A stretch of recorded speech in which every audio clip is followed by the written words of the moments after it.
And we are live. Hello, everyone. This is Misha Houston, and we are live. Apparently, I'm in here by myself. I'm here. Is everyone here? Okay.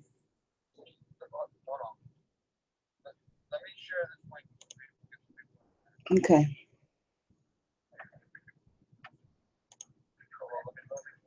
Yeah, this is. We were normally supposed to be going on at 10 o'clock, but we had to change things around. And we have someone here already in the chat. We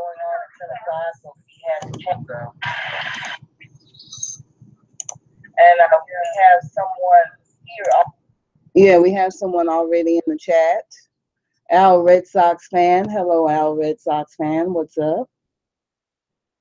Phil H is here. Say it again. Yeah, I have sent out the links.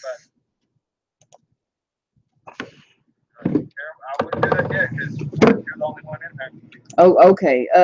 Hello everyone. I'm the only one in here, so just give us a few minutes and we'll get everyone in. Okay. Hold on 1 second. Okay. The live stream is set and it is live now. Now maybe you can just jump on in. Or dude, I've already sent you an invite. I'll invite you again.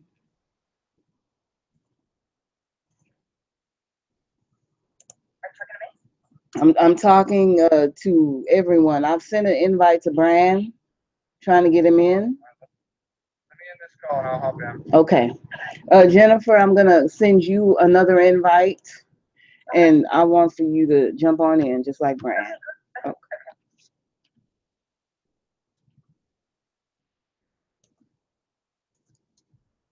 Okay, everyone, thank you so much for joining us. Phil H, thank you for joining us. I've sent out invitations, so they should be popping in very, very soon.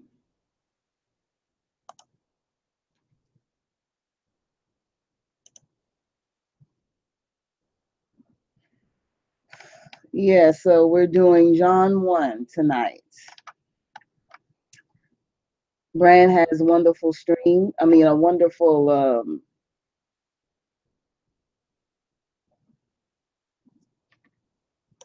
yep. Hello. Bran has some wonderful theories about this chapter, and so do I, and so do Jennifer.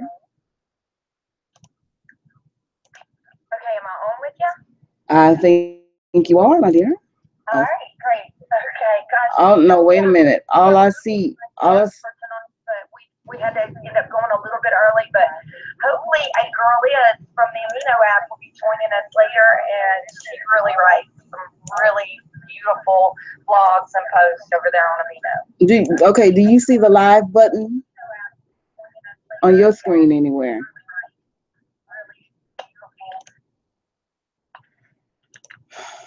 Looking for Bran.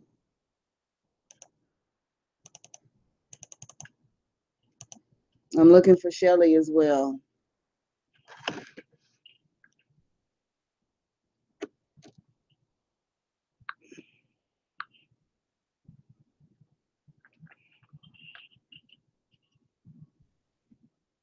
Do not answer that phone, please.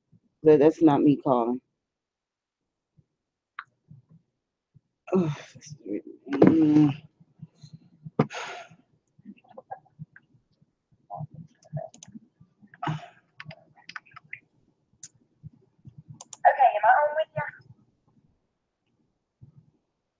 I don't see you anywhere. I'm refreshing the page. All I see is myself.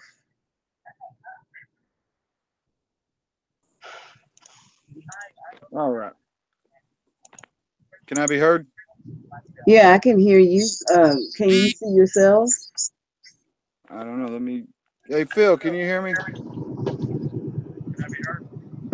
Phil, if you can hear Bran, type yes or no.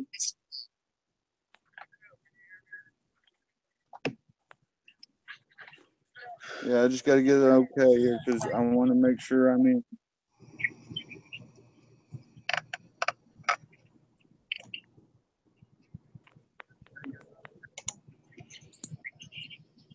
Okay, I see Bran here. But can I be heard? I don't see your icon, Jennifer. I'm going to see. Me and Bran are live. She needs to call and get in the correct call. Okay, Jennifer, make sure you hang up and then click on the invite I sent you. Okay, I'm sending another one.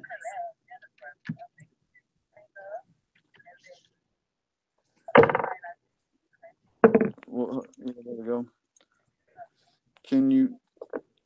Okay, Jennifer, hang up, and I've sent you another invitation.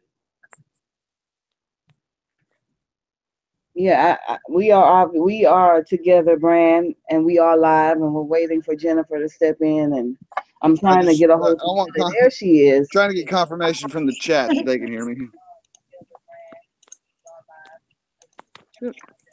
Okay, y'all got me? Okay, yeah, Bran, yeah, okay, we've got 3 people here live. Phil H says he can hear you. Okay, good. Okay. First off, our guest may not be here. She had some things come up. I don't know 100%. Okay, but we'll have her next week if we can. Okay. Yeah, Phil H can hear all of us. We're all here. Okay. Let me see if I can get a hold to Shelley. So we got it. Whoa, first try. Yeah, first try. We're getting better at this. Yeah, isn't that great to finally get up here successfully? We've got right. We will eventually be so good that we do it the first time every time. Yes. Sometimes it just don't work out like that. Okay. Nope. Thanks, Phil. Okay, let me see if I can get a hold to Shelley and get her in right now.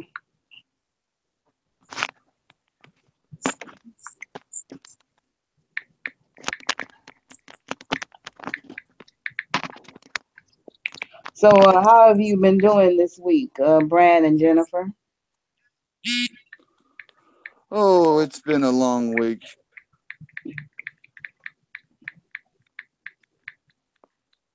It's been a stressful week for some reason, and I haven't done a whole lot.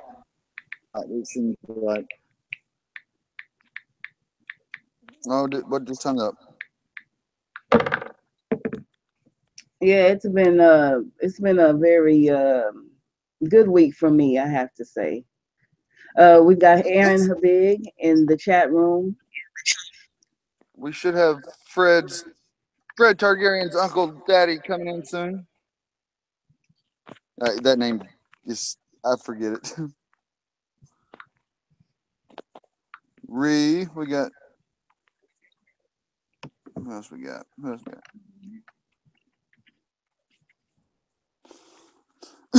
All right, we'll be covering John 1 tonight. Yeah, we're doing John 1 tonight. Of course, I think we may have to start, go on and start without Shelley. Yeah, probably. Okay, there. Am I right now? Yes, you're good. Okay. You were right before. Mm-hmm. Well, Shelley will check in a little bit when we were originally going to go on, and will probably join us. You'll hop in. As usual, we all procrastinated to the last minute to get everything done. I've had a really rough week. That's what we were just saying.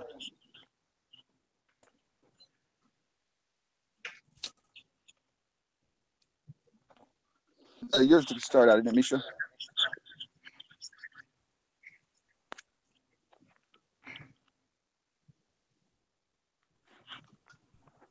And what we got going on here? Yes, I think we're going to go ahead and get started.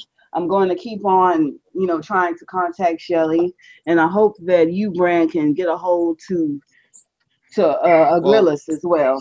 if you can. That may be next week. I think she's had something to be able to join us tonight. But Okay. I'll get her in here as soon as we can. Okay. She's awesome. She's got a really smart mind.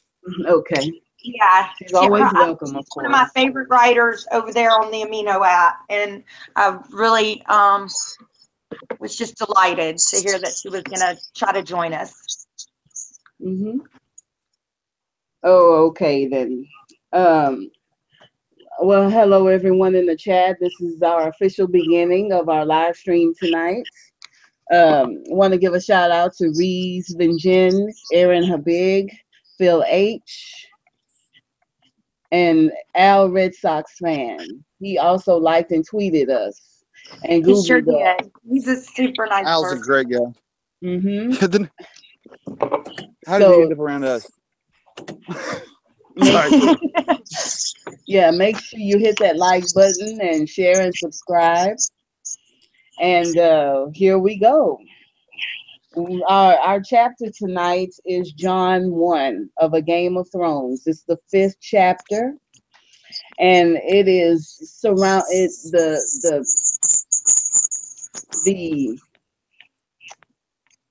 the main focus is John and his opinion of everything. He's very much the outsider looking in, which is very, very fitting and very, very perfect for this, because everyone is here and he's looking at this whole affair. He kind of has two views.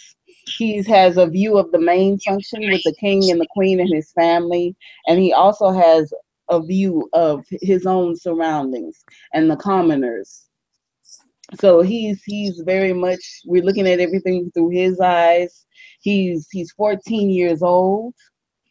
He is the bastard son that we know of Ned Stark. And his life as a bastard has made him, as I said before, an outsider. But because he is an outsider, he, can see things that others cannot. Some people, can't see the forest for the trees, but he has an outer view of everything, and he can see the little nuances and, little Accoutrement. Yes, like when he notices how insipid he thinks that the daughter is that Rob is walking with.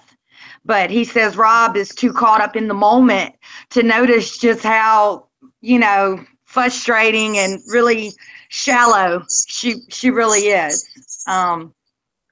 Yes. Talking about the daughter, because the legitimate children have to accompany the other children, Sansa's paired with Joffrey, Tommen with Arya, and then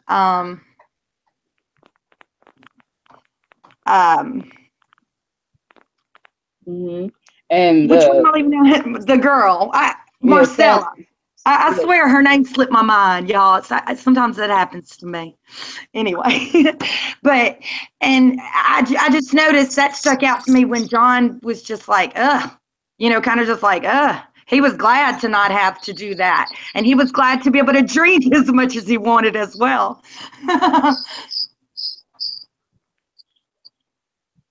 Okay. Oh, there's Agrilis. Agrilis. Hold on. Is she here? Agrilis. Okay, yeah. Wait. She may not be. Wait. No, she's there.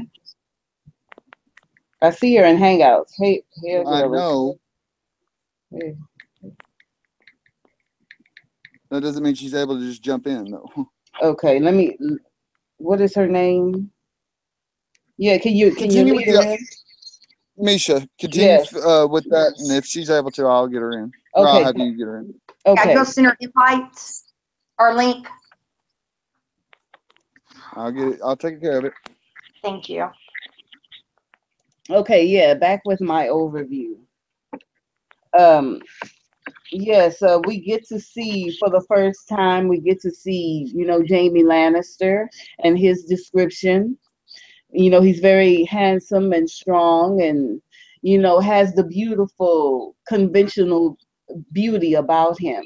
And John sees that in comparison to Robert. Robert, has dark hair and he's black bearded. He's overweight and he's drunkenly in public.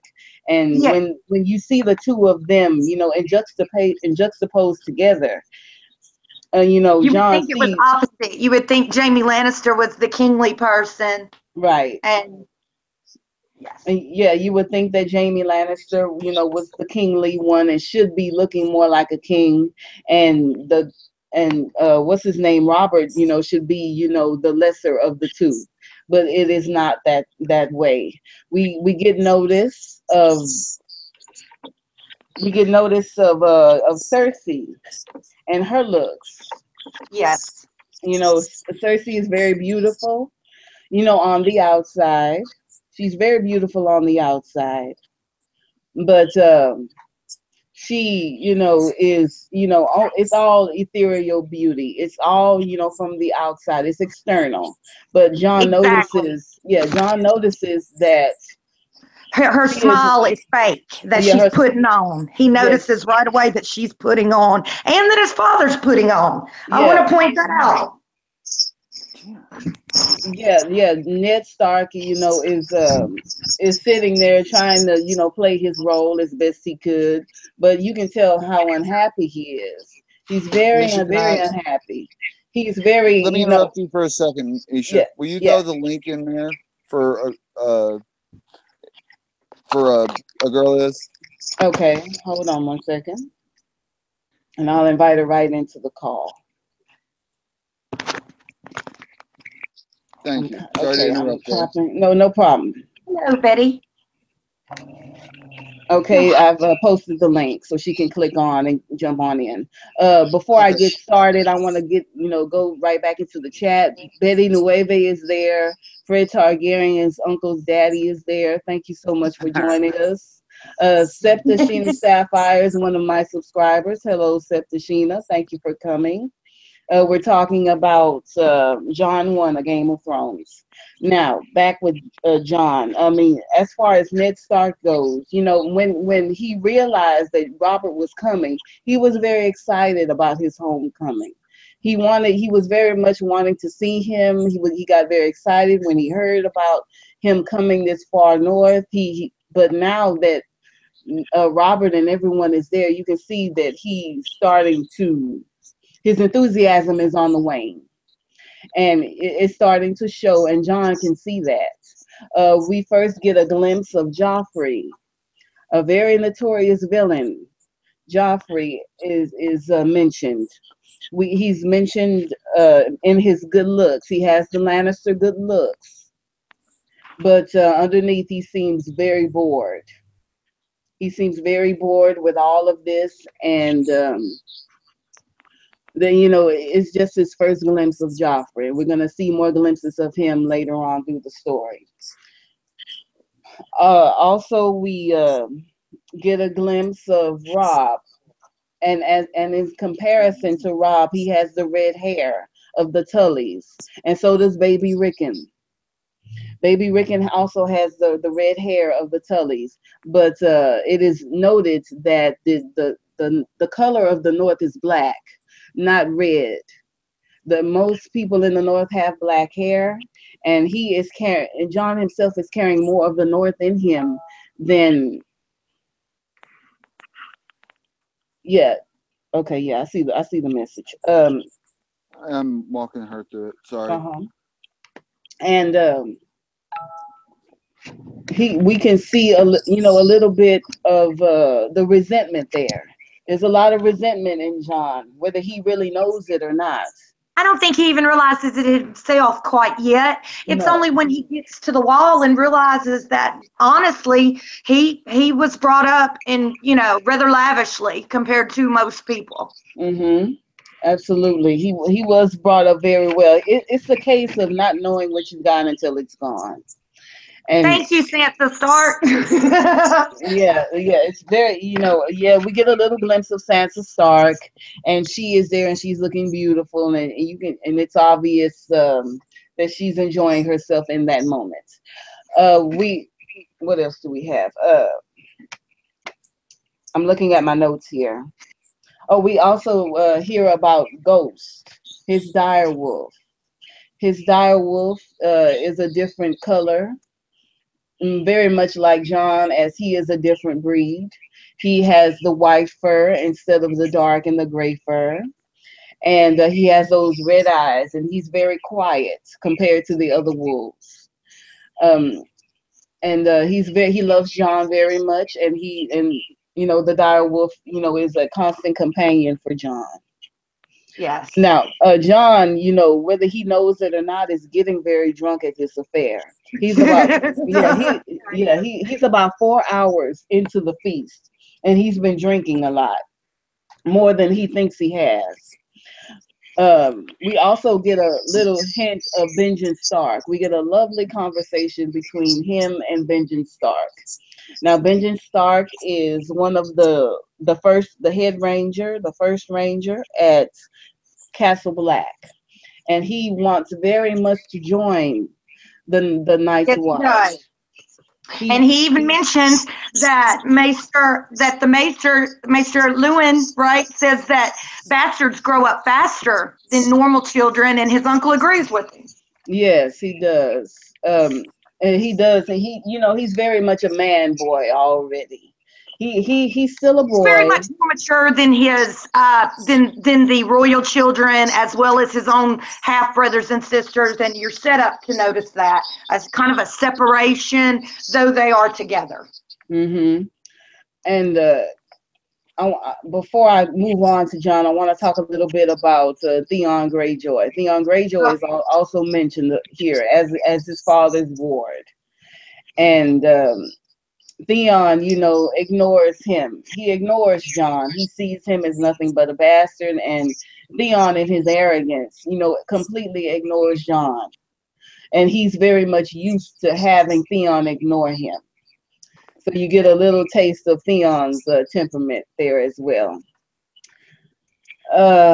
What else? Now, as for John and the Night's Watch, he wants very much to join the Night's Watch. He's thought about this long and hard. He wants to be a part of the Night's Watch. He's wanting his uncle to speak for him to his father and tell him that John very much wants to be a part of the Night's Watch. He does actually put forth some solid arguments. Mm-hmm, he does. Because at this juncture, I think Benjen is wise enough to know that things are fixing to change. Yeah, yes, things are about to change. I mean, you can really feel the change coming. That's a very good point. Things are about to change for these people. Their peace is about to fade away a little bit, piece by piece. They just don't see it, but John sees it, and he's making good arguments. He thinks he's a bastard, yes, but he wants his honor. He thinks he can obtain honor. And he's ready to swear the oath and obtain his honor as a bastard, as himself, by joining the Night's Watch. But Benjen, and that's one of his best arguments, is that he would be equal to everyone in the Watch. Yes, in fact, I think that's his best argument, is that it'll put him on equal footing with all of the people around him. And Benjen even says that a man is judged by his abilities at the wall, not at the Watch. Perhaps not in this chapter, but later. Yes. And, Uncle Benjen Stark is trying to tell him, you're so young. You're so no need young. to rush. Yeah, no need to rush through your life. He's trying to warn him, experience your life as a free man first before you jump into a lifelong oath with the Night's Watch. But John, can't be made to hear that. I mean, he's trying to tell him something, but John, as a boy, as a 14-year-old boy, his mind is set on joining the Night's Watch, and he doesn't really know what he's trying to join. I mean, it's very much like Sansa. Exactly, and I get and they're a very good parallel, and I get the distinct feeling that Benjen doesn't realize just how far the resentments really lie until he vehemently says, "I will never have a bastard." Yeah, he's you very, know, and he's crunk about that. yeah, He's kind of even, you know, he's taken aback by, he's like, okay. yes, I mean he is very resentful of himself, and he only believes that by joining the Night's Watch he can rid himself of the title of bastard. He doesn't think he'll ever be anything other than a bastard if he stays south of the wall. He wants to go to the wall because he thinks that's really his only option.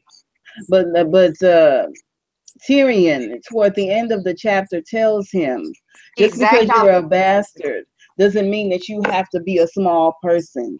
You can Yes. make a difference in the world and in yourself if you would just accept your bastardy, accept who you are, love who you are as yourself, so no one can hurt you against it. No one can use it against you to hurt you. He's telling him at the end of the episode, just because you're a bastard doesn't mean that you have to be that way forever. You can make a difference in the world. Just like Tyrion. Tyrion, even though he's a dwarf, even though he's ugly and misshapen, he's trying to be better than a dwarf in his heart. And that's what he's trying to get Jon to see. Tyrion also meets Ghost. He meets Ghost in the chapter for the first time, and he's very curious, and the little wolf mystifies him. And we also see a little bit more of Tyrion, how nimble he is. Even though he walks with a waddle, he's very nimble, and he's very athletic. Yeah, he does some tumbling. He does tumbling. He's very athletic for someone of his heights, which is something that I didn't expect when I very first read this chapter. I never expected him to do a back vault. But apparently he's very nimble and very agile, and that's what he's trying to tell Jon. Just because you have the title of bastard doesn't mean that it has to stay with you forever. You can move Right. Don't past put your yourself name. into any categories. Yeah, don't put yourself into any category. Exactly. You can also be better just because you're a bastard. Your name doesn't have to define you. All dwarfs are bastards, but a bastard needn't be a dwarf. Yeah, exactly. Exactly, from Tyrion. You're not a small person unless you make yourself, which is a very, very good lesson. But I don't think Jon really has taken heed of that good lesson. It was not yet. No, not quite, not yet. But we're in the beginning stages, and it's very new. It's a very new chapter. It's his first chapter, his first glimpse into everything. And I know I've missed a lot, but it's so easy to it's so easy to miss and then reread, even a year, a month, whatever later, and get something completely different. Okay, Jennifer, I want you to put your take in if you're willing, and then Bran, you can go deep into it because I know that you have some deep theories about this. So, Jennifer, could you go ahead and take over here? Sure. And put your 2 cents in if it's all right with you. Well, you covered it rather well, but I just think what it's saying is you're not separate unless you separate yourself, basically. Yes. And the way to do that is through deeds and actions and what you do every day, not the place you were born in, because things change, situations change, and fortunes change. Like I believe it's in the TV show, they say the wheel of fortune will always spin. Some people, are on top, so this one on the bottom, so on and so forth. And that is how life is. So, you have to basically set yourself apart from your own merit. And if you let yourself be kept down by, what you think you're born to be or what people tell you are, then that's all you will be. So that's what I took from it. Yeah, I mean, I just wrote a comment here in the chat room. I said, what wise and wonderful decisions did you make at 14 years old? I know in my life, I made a lot of mistakes. I'm still making mistakes. And Jon doesn't realize that. He's 14. He's a boy. And he's making such a huge decision of joining the Night's Watch without properly thinking about it. He's telling himself that he's thinking about it, but he doesn't know what he's giving up. And until he gets to the wall, he doesn't quite see it until he Nobody gets tells there. him either, Yeah, except for nobody tells him. Tyrion on their journey, Yes, which only is later in Tyrion the tells book. him. Yeah, which is later. That's true. Only Tyrion tells him that it's not all what it's cracked up to Everybody be. else coats it over. Yeah, everyone else does, including Ned. Yeah. His own father, I mean, at the time, his own father tells him that if you want to go ahead and join, it's okay. And Bran, I mean, really the only person besides Tyrion who tells him the truth is Benjen. Benjen is trying to, trying to tell him this, but he's I not wouldn't say listening. he's trying to talk him out of it. I would say he's just trying to delay him. Yeah. Because he knows he's not as grown as he thinks he is. Because then again, we have to remember this is a person who hasn't ever left where they were raised. Either. No. Mm-hmm. I mean, he I don't has it. remember even mentioning that they've ever been to the Vale or anywhere. No, they haven't been anywhere. He's lived a pretty good life, but he doesn't see it. He doesn't see it at all. Before I take it over, I mean, let Bran take it over, I want to talk a little bit about the Lannister children, Joffrey, Marcella, and Tommen. I don't know if this is known by anyone, but apparently there was supposed to be some sort of a betrothal between Princess Marcella and Robb Stark, but that was canceled. And Marcella, looked at him and found him beautiful. Oh, good. We finally got Shelley in here. Yes. I finally got a hold to Shelley. So yeah, Shelley, yeah, Shelley will be home on any minute now, in a few minutes. Yeah, as far as Princess Marcella goes, she's 8 years old, and she, very much looks like her mother. All of the children, if you notice, all of them look like their mother. They all carry the Lannister looks. I mean, which is something to watch out for, because if you notice, some of the Stark children don't carry the looks of their mother, and some of the Stark children don't carry the looks of their father. It's a mixture. But in the Lannister children, it's all Lannister. They all look like Lannisters. So there's something to watch out for the new readers and the new people to the show. All of the children, the Baratheon children, look just like Lannisters. So there's something to watch out for. Moni says she doesn't really feel like Ned wanted him to go, but it was only when it became apparent that Caitlin wouldn't let him stay that Ned kind of fobbed him off on the watch, so to speak, as an alternative. Okay. Bran. Yes. I would like for you to very much take over if you're ready, and I'll try to get Agrilis in. All right, I got all kinds of stuff to talk about here. Where'd my notebook go? Here it is. Give me 1 second. Mm-hmm. All right. Where's my first page here? Okay.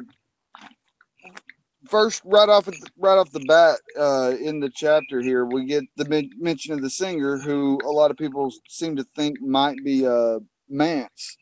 Yes, and that's a good point. Something I noticed right off there was, I relate Mance to ice, obviously, for being above the wall and everything, and then it basically says he can't be heard because the first thing they said is it was the roar of the fire. I just saw a lot of the fire and ice duality there.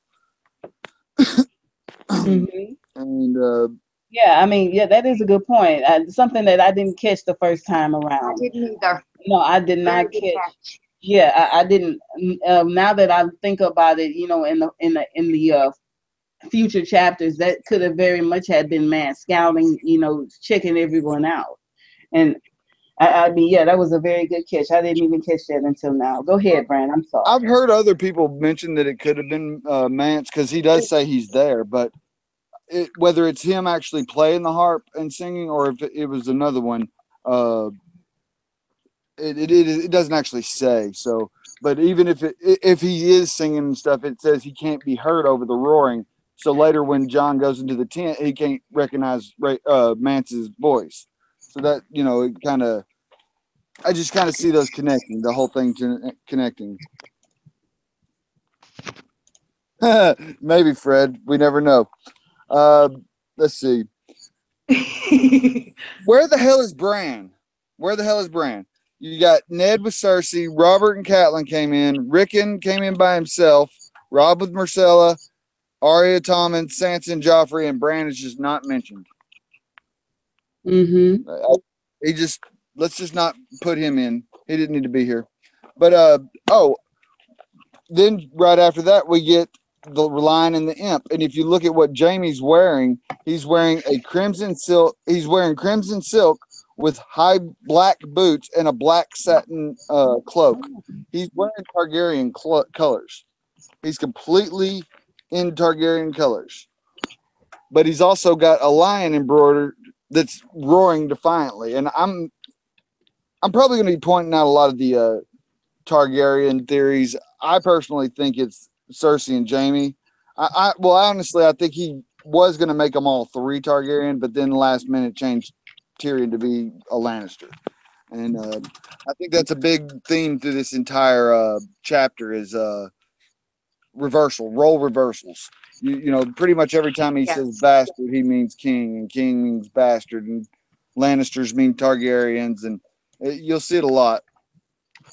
I think he did too, Phil. I just wanted to point it out. Okay, then right after all that, we have. I'm just bringing this up because I don't really have definitive or anything, but when he gives Ghost the chicken, it phrased it odd to me. It referred to the chicken as a carcass, and then they have this other black dog kind of come up to try to take it. But if you look at the descriptions, you know, Ghost resembles Bloodraven. Then you got this black dog with these yellow eyes coming up, and they're kind of having a standoff over a dead carcass. So I just kind of saw it like a Bloodraven, Children of the Forest, maybe having a showdown over a dead being, possibly Cold Hands, possibly Jon, possibly Ned. Who knows? Not sure. Just an idea, something to think about. Mm-hmm. And I agree. You know what that made me think of? This is I get the craziest associations, y'all. I watch a lot of true crime, and when I watch that thing, The Jinx, that dude, Robert Durst or whatever, like somebody had sent a letter to the police, I believe in Galveston, was like, there's a cadaver at such and such address. And it was pointed out later, you know, that nobody but somebody who had really had a cadaver in medical school or worked at a morgue, you know, really used that term.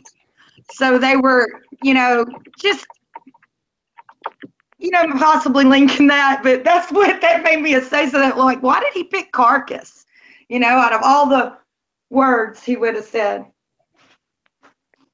It was a fight over. It wasn't even really a fight.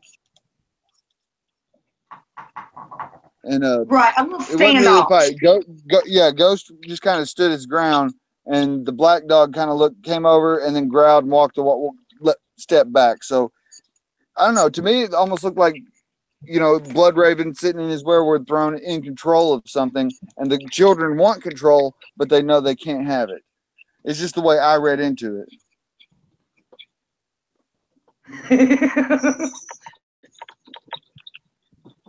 Point out no, not all Lannister fashion, just Jaime. I thought that was really weird that he's wearing Targaryen colors. He's wearing red and black, plain as day. Mm-hmm. Well, yes, of course he is. I mean, the colors are pretty much very similar to the Targaryen colors. The Lannister colors is very similar. And plus their ways, as you will learn later on in the chapters, are very similar as well. Especially, you know, with the incest and the brother and sister deal. And I'm going to be showing that I think they're all three Targaryen. I don't know when, but I really think Martin decided to keep Tyrion a Lannister. I think he changed his mind later in the story somewhere. I don't know where, but there's a lot of foreshadowing, especially this chapter. I need to keep going though. Where am I at? Oh, Benjamin walks up to John and says he's a quiet wolf, talking about Ghost. And to me, I heard quiet wolf and immediately thought Ned. And the next line is it said, yeah, but he quiet wolf, yeah, he's not like the others. And that immediately is associated with it, which if anybody's heard me talk about this new dead Ned theory that we're working on, to me, I saw it as, yes, the others being up north being ice whites and him dying in the south, he would have been a fire white. So it just under double writing there. Excuse me, Bran. I would like to introduce one of our guests tonight. Oh, we got her in? Yes, I got her in. Yeah, good for me and good for us. Hello, lady. How are you doing, ma'am? How you doing? Hi, I'm fine. How are you? Will you introduce yourself and familiarize yourself with the chat? Hi, I'm Agrilis from Amino. Thank you so much for having me on. I really appreciate it. No, thank you. I really admire your work over there on Amino. You're one of my faves. Now, I have to admit excuse me. I have to admit not knowing your work, Agrilis, but I'm going to check it out as soon as we're done with the chat. No worries. I'm flattered that anyone reads it and loves it or likes it. I really appreciate it. Yes, so she's our special guest for tonight, and we're hoping to get Shelley in a little later, and we can have a full panel going. It only took us about 45 minutes to get her in, but we got it. We got this. Thank you. We're technical geniuses. Yeah. We're kind of new at doing these live streams, and we stumble a little bit. But tonight was actually a good night. I'm just happy we got it done before or started an hour and a half early. Yeah. Than we normally would have. Yeah. Okay. A girl is more or less. I'm going over little things that I've caught, and if you hear something you want to chime in on, go ahead. Whatever you want. Yes, please do. Okay. Oh, and what was that? What was John tells Benjamin that Catelyn thought it wouldn't be right to sit the bastards with the royal family. And if you look at the setup, you got all the bastards sitting up front, and then you got John by himself. So there's another shout out to John being king, being a true Targaryen. John tells him that Rob's better with the lance, but he's better with the sword, and he rides a horse better than anybody there. A Lyanna reference. He says his and a Warg reference. A what? Sorry, I'm sorry. Go ahead. No, what'd you say? I said, and a Warg reference. Could be. Especially in the Stark family, are known for their connection with their horses. It's one of the ways you know that a warg is a warg, a special affinity with an animal. I didn't even think about the warg and a horse. Oh, yeah. Hey, Salinity. That's it. She's in there. Is that you, Shelley? Okay, what's Shelley doing? Okay. Go on. Anyway, John mentions Daeron Targaryen, how he conquered Dorne at 14. You know, if you think about it, his story parallels that. Benjamin even mentions he died at 18, and it says John's 14. He'll be 15 on his next name day. There's 3-4 years there, timeline wise. It's right there on the money, pretty much, with a little bit of fudging of the timeline. That's when John dies. Mm-hmm. And he also mentions how many men are lost in that campaign. I've got that wrote down for when we get to that point. 10,000 and then 50,000. 10 trying to take it and 50 trying to hold it. It says 50. It doesn't actually give it doesn't say 50,000, but it says 50. Well, that's what my head interpreted it as. Well, I mean, that's what I assumed too. I assumed it meant 50,000, but it said 50, and I'm curious to see if that is intentional or not. No. Hello? Yeah, I was on my tablet, but it wasn't working. So Welcome, Shelley. Are you in the? I Benji? don't. There you are. There you are, Shelley. oh, okay. Okay, yeah, you're live with us. Okay, sounds good. Benjen Yeah, knows that's a good John point. Bree is points out Targaryen. Benjamin gave John more clues than Ned. I caught that as well. That if he'd He have paid a tells little it bit, straight up. yeah. If you knew what the oath would cost you, might be less eager to pay that price. I mean, he's telling him straight up in a, I don't know, roundabout way, I guess. But he might not. You might not know you might not if you know what it meant. And then he's talking about the cost or paying the cost. I mean, there's a lot of shout outs to him being a true Targaryen. And then it makes me think of Maester Aemon's speech to him later about how, you never know a woman's kiss, the feel of a newborn son in your hand, the smile of a brother, etc. That's what I thought. That's what I put that together with. Like, that's what Benjamin meant, is what Maester Aemon spelled out for him. Like, if you had tasted any of these things and had a chance to do without them and knew what you were missing, then maybe you wouldn't be so gung-ho.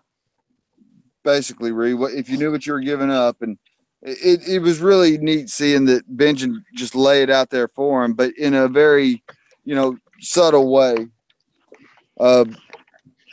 Anybody else want to touch on that? Yeah, I would like to. I mean, if John really wanted to be a part of the Night's Watch, if it were me and if I were Ned, I would have let him go down there to visit the Night's Watch first to see if he's really wanted to be a part of this. But he's wanting to go down there blind and not knowing exactly what is going on. Ray said it first. You knew what you were giving up. And he doesn't know what he's giving up, and he doesn't know what he's walking into. He's just determined to go to the Night's Watch because it's something made up in his head.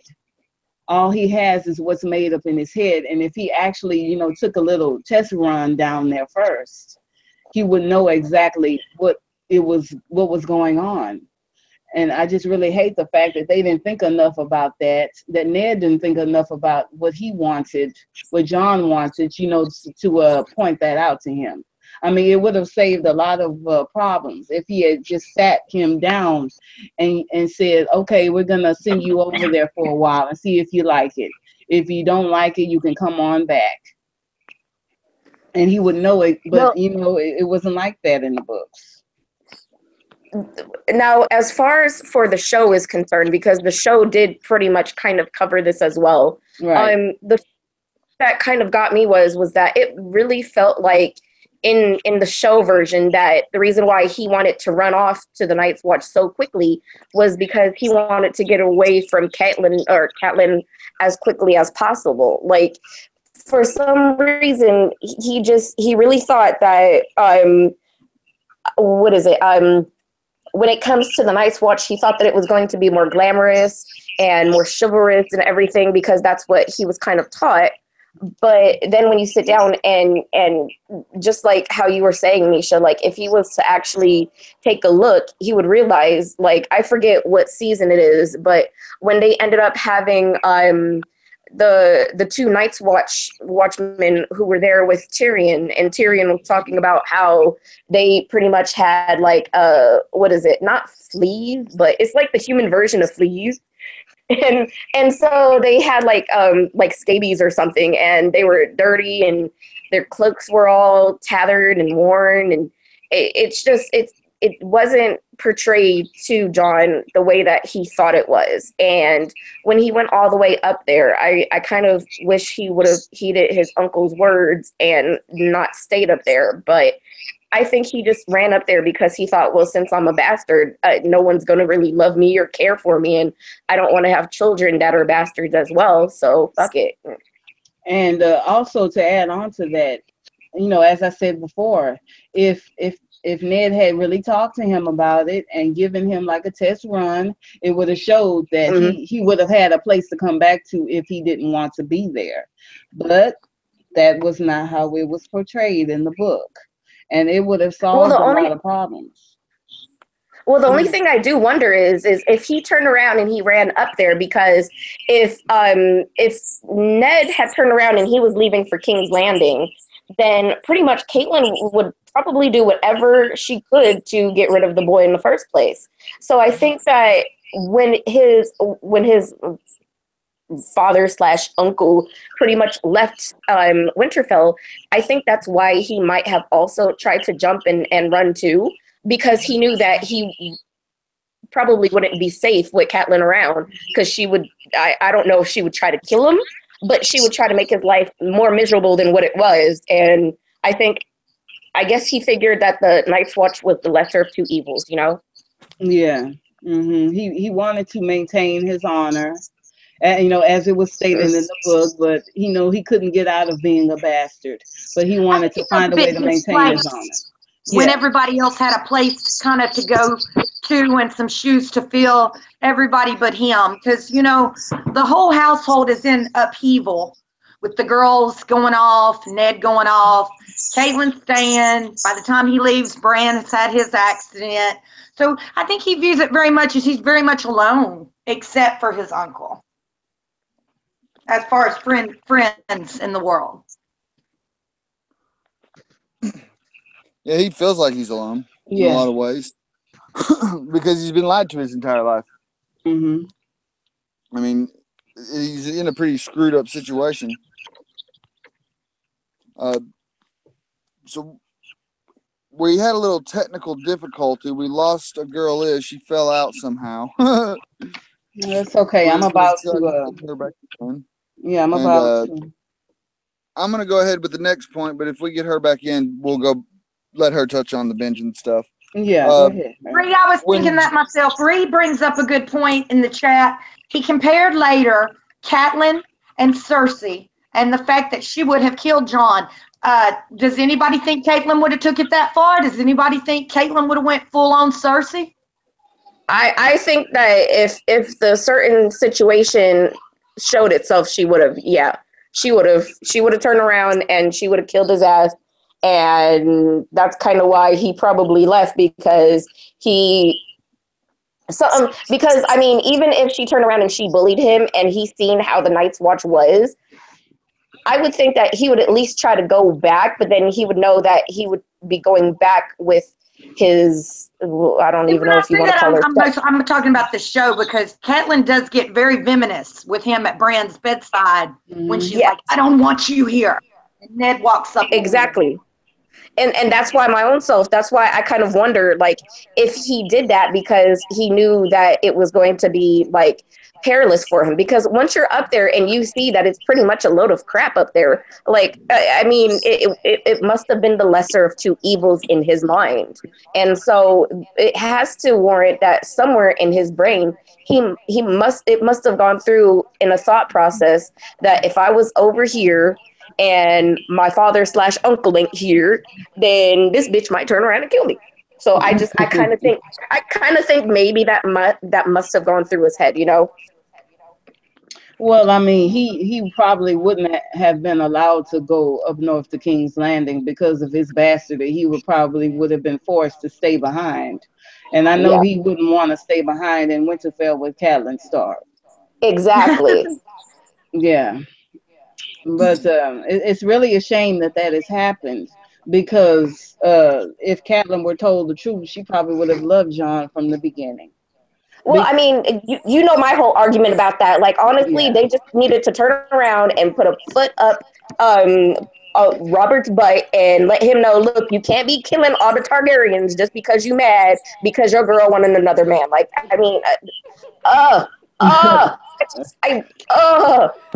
let me shut up. Let me shut up.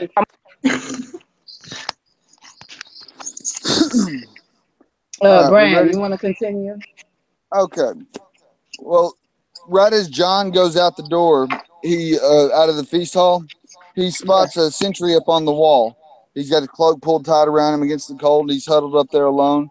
But but John thinks, he'd rather be that guy up there on the wall than be in there in the feast hall. To me, that parallels a couple different things. First, it parallels him going to the wall, actually becoming a watcher on the wall. It parallels the dream he has later on, where he's fighting atop the wall alone, covered in armor of ice. And actually, there's a line at the end where it's talking about how it's so desolate and empty. It may possibly even foreshadow him coming back to Winterfell and it be empty. I'm trying to. Yeah, go I just go on. Okay. I noticed it because he points out that there's just a single guy up there on the walls, and it immediately made me think of his dream. But I was talking to somebody, and they brought up, it also parallels him going to the wall. How he's ready to go to the wall and to become the watcher on the wall. I definitely see how it parallels him being a watcher on the wall. I'm not sure how it parallels him returning to Winterfell at the end. Oh, but that one alone isn't. It's at the very end of that paragraph. I didn't write that down actually, but it says something about it being very desolate, and he had seen empty castles before, and that that was what it reminded him of. And I'm just saying it might be a future event. It's foreshadowing. You never know with our author.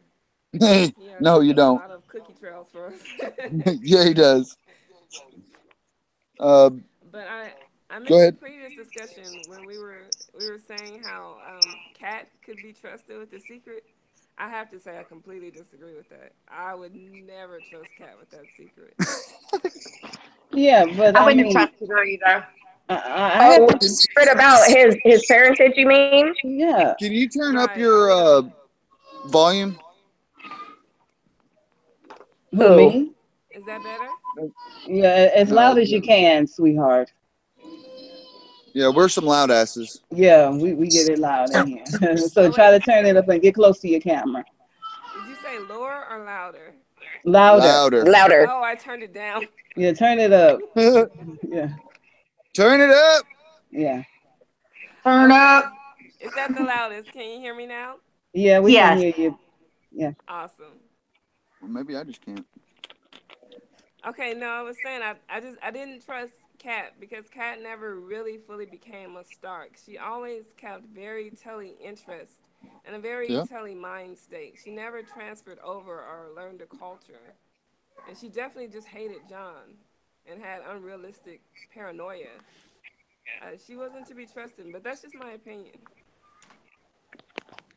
No, that's mine too. I mean, honestly, it Ed turned around and he didn't even trust Catelyn to tell her that secret.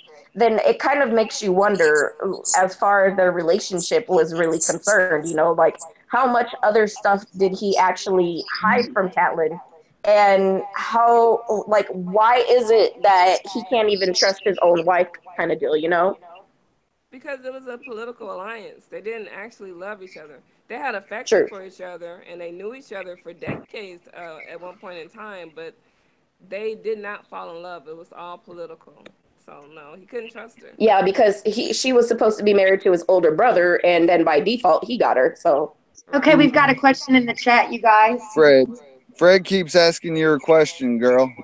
About the night. Why didn't Benjen ask for troops? Well, I mean, Oh, Benjamin you're was so there. awesome, Fred. Yeah, Fred, you're yeah, awesome. yeah. Yes. Benjamin. Yeah, Benjamin Go was ahead. there. Yeah, thank you. Benjamin was there because he was a part. He was a legitimate heir, in the Stark, even though he was a part of the Night's Watch. He is a Stark. He's a full blood Stark, and he had a right to be there. But you are, Well, but Fred, you are right because they could have asked for more men when Robert was there. Well, And I have a few more intriguing what I'm Shelley. curious about is when did Benjen actually go to the wall? Like, why wasn't he betrothed to Catelyn instead? that as well. There's so many questions concerning Benjen.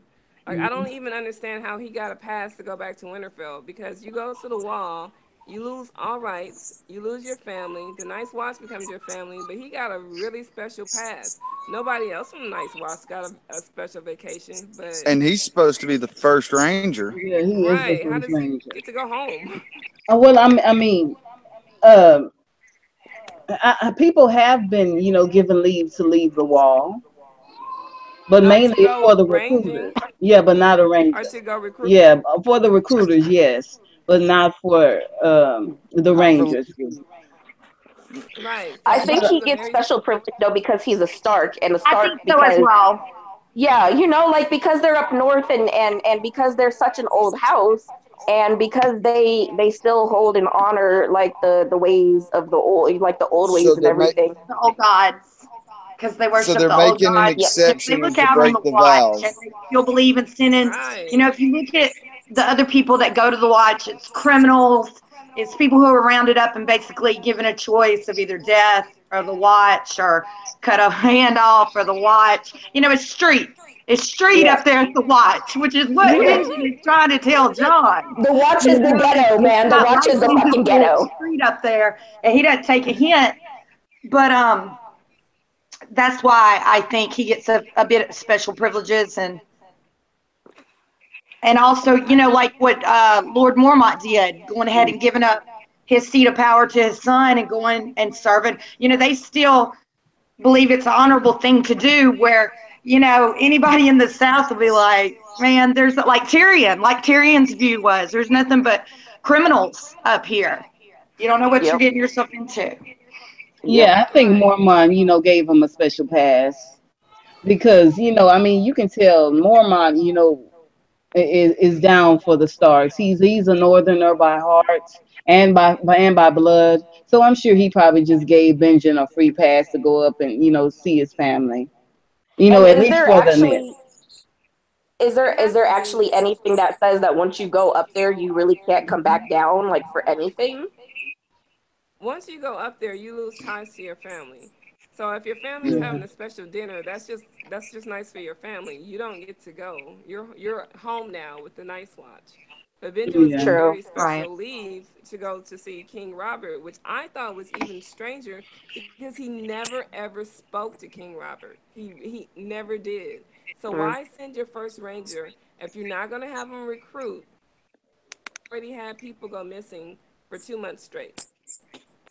Well, I thought that at least in the show, like I think he did end up getting a couple of people though before he left, right? Like it wasn't just Benjen and John who went. Like they had a couple of prisoners or stragglers or something with them that they were dragging up there too. Right, but it's Winterfell, so it's not a prison. Whereas the king is right there and he has cells in his house. So Sure. I'm just wondering why not go speak to the king, especially since you're a Stark, a first ranger, and your brother is pretty much his best friend in the whole world. It's just a perfect opportunity rather than Right. saying you're Well, our I, later without those special connections. well, I mean, maybe Robert gave dispensation for Benjamin Stark to come up there. Hmm. Well, I do know that somewhere down the line they did ask the king if he had more people, and I think Robert kind of just brushed it off as far as the show was concerned. Like, yeah, we'll talk about that political stuff later, kind of deal. That happened at King's Landing though. That's after way after. Hmm. Yeah, Right. I Right, that's know, That- and after. so I mean, That's it when did Ned come. died. Well, I know, but at least it did reach his ears. But because Robert is pretty much a southerner, like down south, like they don't really even care or honor what the wall stands for and what it means anymore. So for him, he could give two f's less what's going on with the wall. No, I Well, completely understand and I agree. I just felt like he could have been it's made to stupid. understand, being that he came to Winterfell to ask Ned for a favor, and this would have been kind of nice in exchange. Like, yeah, I'll come and I'll be your hand. Here's what we need here in the north, though. So it kind of felt like a missed opportunity to me. And Ned's a dumbass, so. I mean, in all truth, when Yeah.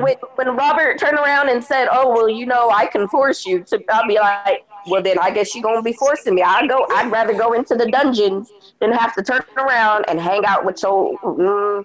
The stuff that I would have said to him, See, Hey, I'm glad that nah. Phil We did bring up Benjen got some men from Winterfell for the wall because they went up with Tyrion and John. Yeah. Yeah, Right. they did in the show for sure. So So that we there means are he did work speak to done. Ned, but he never spoke to Robert. No. Well, oh we don't ever see him actually speak to Ned either, though. I mean, That's we know strange he as spoke to well. somebody.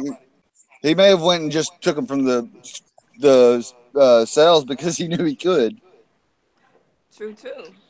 But um uh, I have tinfoil about it too. I do wonder if Benjamin went more than just to see King Robert, since we never saw him speak to King Robert. Was there something he was supposed to get from the crypts? Was there something else to this mission? It all just seems strange to me that he went, and the whole purpose was for him to see the king, and we never got a scene with him seeing the king. It kind of Well, defeats and the then purpose. we also know Mance is in there too, and it's hard for me to believe that he didn't They notice didn't him. know each other. Right, I, right. I There had to be something up with that. I would but agree. An something's up. infamous outlaw, the fact that the first ranger would have no not But yeah. I mean that didn't they know each other? And Yes, they served together. They were brothers. they were brothers of Night's Watch, and he's become the king of the North. I mean, you know, whatever. Yes, King Beyond the Wall. Beyond the Wall. I'm getting them all mixed up right now. But I mean, you would know his face if that's your Right. enemy. But nope, he's just over there playing music. Let him it be. almost makes you think that they're perhaps involved in some kind of conspiracy together. The Northern Conspiracy. Oh yeah, yeah, yeah. They very Okay. well could be. I mean, I still think they were they in very those well could scripts be. for something.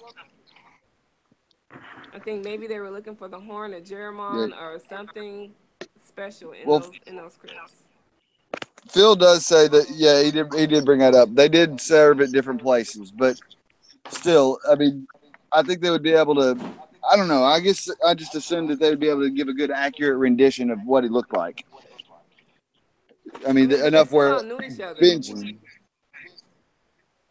Yeah, The but Night's like, Watch is wasn't there an that big. actual poster posted up of Mance Raider so people have at least some kind of a visual to figure out who he is? Because if you just try to explain who he is with words, I mean, it could pretty much just go for anybody kind of deal. So I think maybe he just didn't have like a visual of what Mance Raider looked like or who he was kind of deal. They would have to avoid serving together because there weren't that many men at the Night's Watch, and we learned that from John. There are only a few hundred men in the first place. So for him not to Mm. know him is kind of strange. Uh, it's touchy there. That's a little off. I mean, there's just too many key people in that room, and nobody's interacting yeah, I mean, that we see. yeah, there's a lot of chances for opportunity, Yeah, and no there's no one is video going taking. on. There's no video going on. I've seen it a couple times in the chat being said. Okay, okay. Let me. I Are you sure that it's no video? Because none of us are really on cam, so it's just us yeah, talking. So yeah. I if they see can hear us. yeah, so Yeah, if they can hear the audio, then technically speaking, that's all we have is audio. Phil Yeah, my can, hair but looks terrible. I'm not going on video tonight. I've just seen It's a couple humid people say down it. That's here. why Amanda Yeah, Kane it said kept it, and collapsing every time I Fred did said it. video. well, Hmm. I'm getting it. I can see us. Maybe Tell them I don't to know. refresh their feed, maybe. Yeah. Yeah, hit live. Ree, I was thinking the same thing. Mance's cloak. It's not only the rubies in his cloak, which I don't think he gets the rubies till later after his dealings with Melisandre, but it is already got some red silk in it, doesn't it?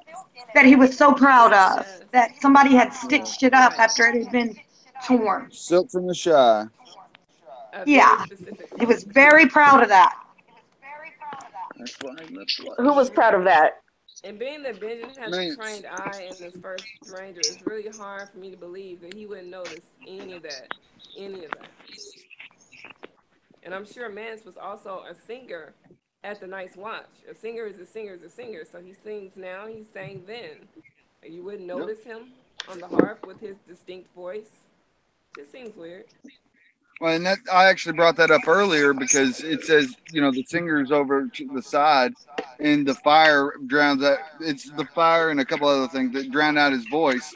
That's why John wouldn't recognize it when he meets up with Mance later. Also, John was very inebriated. So we're not expecting John to remember everything Hmm. perfectly fine. Yeah, and that makes it even worse. He wants to make this huge decision about going on to the Night's Watch, and he's drunk and staggering. I mean, it's crazy. I mean, I kind of feel sorry for John, but part of me kind of doesn't. I mean, it's one thing to think about something with a sober mind, but to barrel ahead drunk is He's something else 14. altogether. Yeah, he's 14 years old. I know, but and what wise decision did you make at 14? Right. Especially under the influence. I wasn't Right. under the influence at 14, but Well, but then we also have to think like we're always considering it from our perspective. Like to us, 14 is still like a kid's age, but in their kind of world and in their kind of era, once you start maturing and everything, you're pretty much an adult. So if you're going to make some messed up decisions as you're seen as an adult, then that's kind of on you, Like if you make the wrong mistake, then that could be the difference between life or death, regardless of how old you are. True, depends. But I think that that is his main argument to his uncle of why he should be allowed to join the Night's Watch, because at nearly 15 he was considered a man grown, and that's the Exactly. argument. Because John puts forth compelling arguments for why he should be allowed to join himself, and And everybody kind of lets him think he's making the decision himself, but at the end of the day, it ends up being there's really no other place for him. yeah, yeah.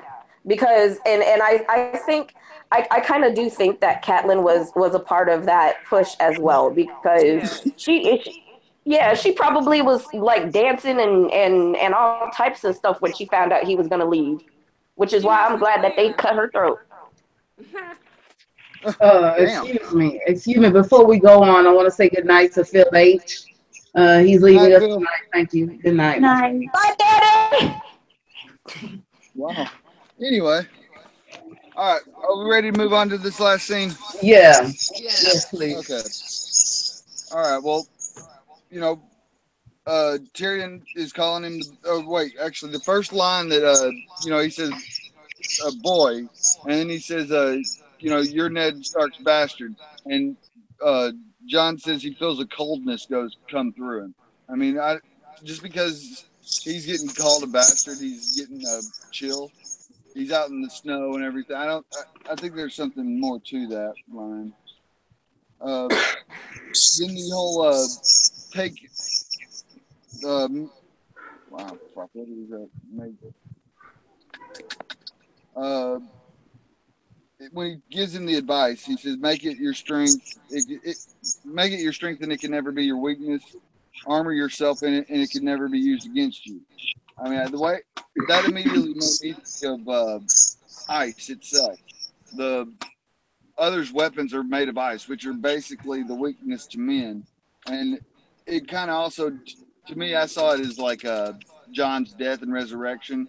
When he dies, it's his weakness, but when he comes back, but then he also, when he armors himself with it, it's screaming that that scene of the dream he has up on the wall where he's covered in black ice fighting off all the dead people that by alone up there.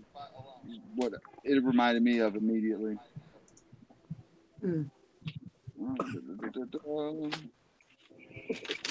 And and then just the whole the reversal theme that I was talking about. You got Tyrion constantly saying, or I mean, it's in John's perspective, and he instead of calling him Tyrion, he keeps calling him Lannister, Lannister, Lannister, and if you look at this reversal thing, he's being called bastard, which we know is he's probably most likely going to is true Targaryen, so he'd be king. And then if he's calling him Lannister, and we're all wondering if they're all Targs anyway, I think there's a lot to be said there. But the whole dualities of that, the I agree. reversal. Good I catch. love it if it was true. But, We have a comment from Money G. She says, John knows nothing. I love him, but actually, Vicky Kelson pretty he's much the tapped original. in. He Yeah, says you don't know what it's like. he says, I love him, but he's a little bit of an original emo snowflake. Yeah, John's a little emo. Emotional snowflake. Yeah, an emotional snowflake. He's a Oh little emo, just a man. little bit. Oh man. They might as well just call him emo, man. Uh, He is a little emo. yeah. He is emo. Like he is a champion stalker. He takes brooding to a whole new level. You gotta He love learned him from though. Ned. He learned from Ned. He did because Ned always had a long, solemn face. They say that constantly. And so John Yeah. wanted to be like Dad. He keeps the face long. No smiling there, man. Yeah, it isn't very much to smile about. Something I forgot to mention. Robert, when I just found it really weird the way they were describing him from the Trident. You know, they used peerless, giant, and the demon. He was the demon of the Trident. Right. They just that hit me as funny. Maybe possibly play into something. I felt like it But connected him to Garth Greenhands, but that was just me. The whole godly connection and him basically being a descendant of a god, or the and they Baratheons did were say supposed to that be. Garth could be a demon or like a devilish character that died. That's what it was. That died every and then Well, resurrected. they did sacrifice to Garth, so there was some not so pleasant things happening with Garth. People forget that. They say that men gave their daughters to him, and I don't And know if it was always to produce, and I don't know if the daughter was always willing, and we don't know if some of those weren't blood sacrifices. We just don't know. right, but yeah, we just don't know. It's too old. Uh, Right. one I missed earlier was they said Cersei seemed cold as an ice statue. There's another shout out for that one. That Yeah, I theory. caught that too. The other staker. Well, that was the last chapter, but this one she was cold as an ice statue. I know, but I'm collecting those little. That's why I got my notebook here. I'm gonna try to keep and go back over and connect and as I go because I mean you've seen how I break everything down. I'm A trying to. special kind of hell awaits Thirsty. I really believe that. But the only thing is if the others are even going to make it that far down to King's Landing, because I mean, not to say that they probably can't, because they really have that unstoppable army of the dead, but they're I don't know. I mean, it would just be a little far fetched in my mind that they would be able to reach all the way that far down in order for them to finally out Cersei. So unless something happens and and after she's been killed by the Valonqar, they just find her body or something, or I don't know, but it would just be a lot for them to make it all the way down to King's Landing. It would be, but this That is is true for the TV show. I agree with you on that, but I don't know why I think that. what I happened. never did think that till pretty recent here. I thought she would just die in the South and that would be the end of her, but I don't think that anymore. I But think I that I could be. don't, they will make it to excuse me. King's Landing, especially because of Daenerys' visions, seeing that the throne was destroyed, or the throne room was destroyed, and then covered in snow. So I think that there is a chance that the White Walkers do make it to King's Landing, and more so, it's a George R. Martin story. And if you even go to a wedding of his, like 10 people have to die apparently So if he's telling us that there's going to be a huge carnage and an end of the world event, I'm imagining that it's going to be an insurmountable amount of people that die. I don't know. Oh That's no. it. I wanted to go off one of the passages. It's just a sentence, and it says that John's eyes burned from the smoke, and also in the next chapter we're going to be discussing Catelyn. She talks about her room being the hottest from the fire and the heat. So it really shows the fire and ice perspective there. He is the ice and she is the fire, and that is why they clash with each other, and part of the reason that they don't like each other. It may just be inherently that they he John is a very standoffish when it comes to fire, and Catelyn, is very much the Standoffish. fire That's a to very the good point, ice. Lisa. That's a Yes, good catch there. yeah. I mean, I Yeah, mean, that's also salt and smoke. yeah, You know. and Well, but Everybody's then gonna. that also brings up the fact of how people still think that there might be dragons underneath the crypts of Winterfell or something, you know? Oh, absolutely. I am one of those people. I absolutely There's believe something that. down there, that's for damn sure. Well, and one of There's a Bran's. whole lot of songs. That's like that one like just cave full of mystery and wonders and all types of trinkets, and I'm just like, good gosh, man! Like the crypts of Winterfell have so many secrets within them. It's kind of ridiculous. And even as a show watcher, I even understand that there's other secrets down there in the crypts that hasn't even been touched. So yeah, I mean, it's a shame that no one really wants to go down there and investigate. I bet they would find something down there. man, it's Lady probably Dustin, because they like, could turn around and feel all the spirits and the dead people and all types of whatever that's going on down there. I'd be creeped out too. I no. What did you He have to does talk say, about Bree? Huh? Yeah. Ygritte talks about how Mance and somebody else were looking for something in the crypts of the Frost Fangs and let half a hundred shades loose. Hmm. Mm. Does I anybody else recall. remember this passage in Yes, I one? do. They're looking Okay. for the Horn of Jorman. And so, yeah, so, there are people who believe that you go grave digging, you do let some kind of spirit, That's why or the if you, swords were laid across the laps loose. to keep the evil, the vengeful Stark spirits at bay. Right. That's why the swords were supposed to stay upon their tombs. But when Lady Yep. Dustin went down there, she found out that some of those swords were missing. So there But it have to also be. says some have rusted away. So Right. they could have already been. And I wonder about those spirits. How are those spirits different from those that are already in the trees? How are they different from the others? Like, how are these spirits special? Why did they have to stay down there? I don't know. Are they even real? In this world, I would say yes, I mean, but we there's don't the know. possibility, yes, for sure. I'm Right. not denying that. I'm not a big. I don't see the Lord of the Ring kind of ending. I don't see Well, the the only world. thing is that the show doesn't touch on the fact that about the saying about how you should always have a Stark in Winterfell, because they never dive into that story plot and what that would mean or why. So I only remember hearing for it from Catelyn anyway. I mean, I know I've been corrected there that it's supposed to have been somewhere else, but I that's me personally only remembering. I thought that what is it? I thought that Sansa had said it too somewhere to someone as well. Maybe in the show, but I'm talking in the books. I mean, as far as I remember, I could be wrong. I mean, I'm not saying I'm 100% right, but personally, I don't remember it, and I've been looking for it as I read. So, Mm. I could have sworn it was in there, but I'd have to do a reread myself. I thought it was right, as I mean, well.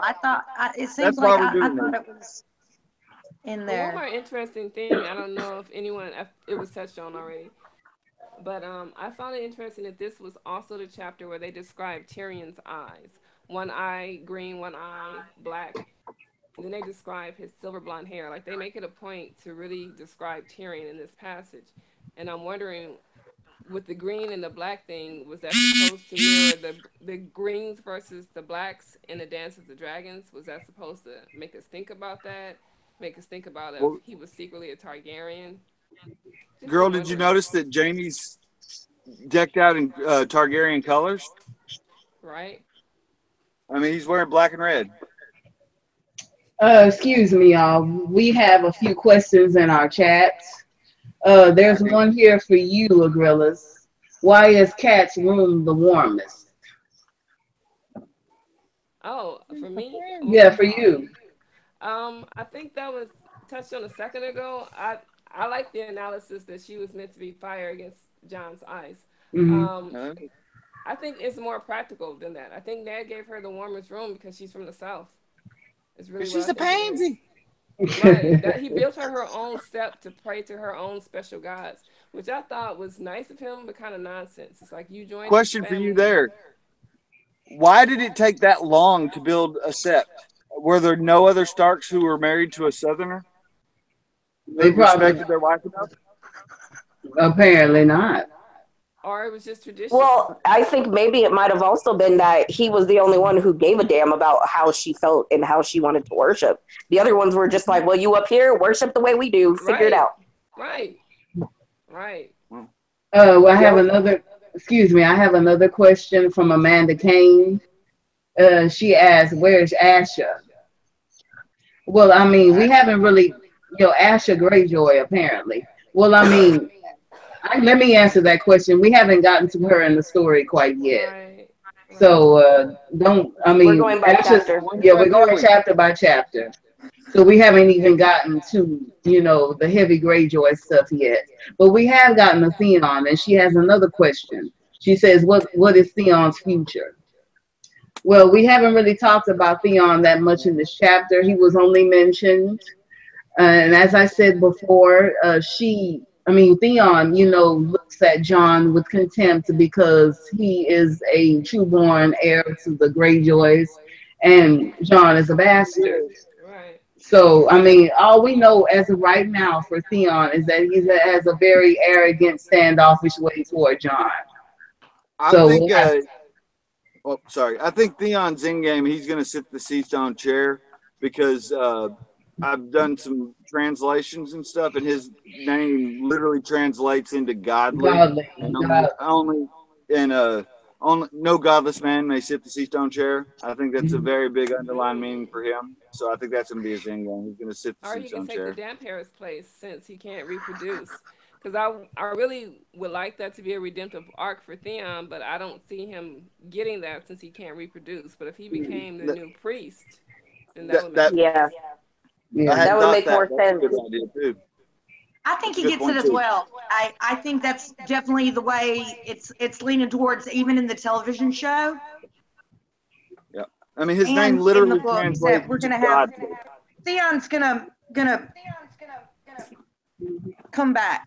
He's gonna make Yeah. a comeback. He's Yeah, gonna but make, then he's gonna make the only thing that I worry about is if you end up having Theon trying to take the chair, what's going to happen afterward? He's going to end up being the King's last of the Moot. Greyjoys because It's the King's unless Moot they that could turn decides around the and Iron Islands. Um, huh? It'll I be guess it King's wouldn't Moot. technically be a comeback, huh? It doesn't. He No, it doesn't have really to wouldn't have an because heir. he can't have no kids. He don't have to have one. He does not have to have one. They decide by King's Moot. we also have another Yeah. question from Betty Nueve. She Selena. asked, Serenity. My bad. yeah, she asked, will Rob's will be known? And in the will, John is named the heir to Winterfell over Sansa and the rest of the Starks. Well, we So, haven't gotten We to don't know that. well, it was in Rob's will later on down in the story that he wanted John to rule as king and lord over the Winterfell and king of the North. Yeah, we He, never But he You got mean hasn't any Robert finished official. Baratheon? after that. no, Rob Stark. No, we never got to hear what Oh, the will okay, said. yeah, We never yeah. He got did that. try to put that in his will, but We never He got to thought hear what about Where it, the is but will if that we said. did, damn wheel? Right. It never made it's it yeah. with here. We never got to read the contents. Mhm. what the fuck's his name? Uh, The guy that has Ned's bones Reed. taking him up north. Mullen. Oh, Malister? No, I don't remember. it's not important. I can't think of it. But yeah, he's got it with Ned's bones, and he's traveling north, and the Bolton's got the north. Ned's bones. I have a question. Ned's bones are at Greywater Watch. No. Where is bones? Unless what's his? I'll look at his name. Give me a second. Okay. well, now That's gonna bug the piss out of me. So how long in the actual books does Ned stay dead out there in King's Landing? Because that makes me wonder, like, why would they call His him head's like put on a spike. bones He's and stuff done. like? Okay. His head's They put on killed a him. spike and They killed him and they put his head on a spike. And then Tyrion asked someone to send his bones back. Little You finger. Yeah. know, So I is can't it like, remember has he? exactly. Well, my thing is has he been there long enough to where it's deteriorated and there's actually bones? Because like, Well, no, or is it? but they after death they peel the flesh off of the bones. Yeah, the Yep. silent sisters well, don't Yeah, they let put, it after into death. the yeah, they put worms, something, right? maggots or something on them to eat it away purposefully. Yeah. Oh wow. Yeah, They Six think months you is trust still them. pretty quick for deterioration, though. You know they They were feed gonna. them to the pigs. Well, now that's something extra gross that I found out about the books. Thank you guys. Thanks for Oh, that. there is plenty in those books, Shelley. Trust me, you'd be surprised. But Look, the more I keep hearing about it, the less I want to read. So oh, well, Well, sorry, you might be in the wrong chat for that one. So oh, it's a fun read. yeah, Even Oh, so, it's I, even with that mm, procedure, I don't see decay happening that rapidly. true. It's only 6 years max, so I don't think anything can deteriorate that fast. Not And flesh. see, and well, they're that's what I eating was it kind of away, so questioning. they got stuff in there. I mean, they put the maggots or whatever to actually eat everything away, clean them up. mm-hmm. I believe they touch on it when they do in the Mountain's Head to Cinderdoran. Yeah, Mm-hmm. yeah. But that wasn't really the mountain's Hal head. Mullen, that's his name. Hal Yeah, Mullen yeah, has Ned's bones and the will. And yes. that was And where is wasn't that Mullen? flesh boiled off Do I? for the mountain skull? It wasn't his skull, but still, the flesh was Well, boiled off, was it not? I thought they had it. Oh, I may be mixing show. I thought they I put it think in a like a. they boiled that one because it wasn't really his Okay, skull, and they had you're to get probably rid of the right. flesh It's been too immediately. long since I Yeah, they read. sent. I agree. But yeah, I think they sent a fake one, and it's They the. did. I think it's the worst kept secret in Dorne, and they make fun of that at dinner with their Right, little they do. their pastries or spun sugar skulls or something, and Yes. it's basically the biggest joke in Dorne that's not openly said. That's Mm. not really the mountain, and I think that if you believe in the Dornish conspiracy, I believe that comes into play, that they're going to try and show that the Lannisters are liars, Pretty much. Mm-hmm. Pretty much. You don't say. expose Lannisters them. liars? I don't believe it. I think in If I were turn too, BBM, I would really be fighting. What did you have to say? What do you have to say, Agrilis? I think in turn too, talking about the Dornish plot, that even the Marcella crowning thing will be blamed on Cersei. And we all know it was Ariane's plan, but I think Doran will have a way to be able to blame that on Cersei. And I do think that in that plot, the Marcella was actually replaced by an imposter. So we're Yeah, gonna see Yeah, the she real has Marcella body emerging. doubles. yeah. And she's gonna be perfect. She's gonna have a face without a scar, and Cersei's gonna come down to like this extreme monster, lying, crazy queen. It's just gonna completely devastate her reputation. That's just my tinfoil on it, though. I would love Sir Eris to make a redemption even after death. Yeah, I fully agree with that scenario. I saw a video for Preston Jacobs, and I totally and fully agree with it. I believe that Marcella is an imposter. I think Tyrion put her there, as she went. Yeah, she went, but she went under the guise of someone else. And then when everything jumped off in the desert, then, they took the real Marcella out of there and left the fake one scarred there in his Sir place. Eris needs to do it, not Tyrion. Eris Oakheart needs to do it. Yeah, he did it. He would have to switch to Marcellus because she had a lookalike cousin there. Yeah. Mm-hmm. Yeah. Rosamund. I think her name was Rosamund. Probably. Yeah, something like that. Yeah. We got a question here from Fred Targaryen's uncle's daddy. Fred. Fred. Yeah, that's a nice name, Fred. The question is, why did Benjen go to the wall? That's a good question. I think he was sent. I mean, I think he knew about Lyanna. I think he knew about Jon. He may have volunteered, or it was agreed upon some way, somehow, but that's where he needed to go. I think it was a matter of duty, because the Starks are very heavy on that issue. I think knowing that his nephew was the real heir to the throne, he really wanted to place him up there. But seeing that Ned was so set against it, he decided that he would serve a different cause. Since he couldn't serve the realm the way he saw fit, he would just totally erase himself from the Madison Man and go to the wall. That or guilt because he knew about Lyanna and didn't tell anyone. I think that maybe I sound super crazy or whatever, but I think that Benjen knew more than what it lets on that he knew, and he went up there not only to protect the secret, but to also be on the lookout because he believes there's something to. I think that he knew a lot more than like what maybe Ned knew, because it's mentioned that Benjen and Lyanna are very close companions. Mm-hmm. On that line of thinking, could Benjen have green sight or be a green seer at any level? Well, it says all the Stark children are, so I don't see why their uncle couldn't be. Right. He may have had a vision and seen it, and that he chose to go. Or, And I feel like it's very much implied that she would have had to have somebody help her to sneak away. Yes. At least one person. Right. Because it doesn't ever sound to me like she was actually kidnapped.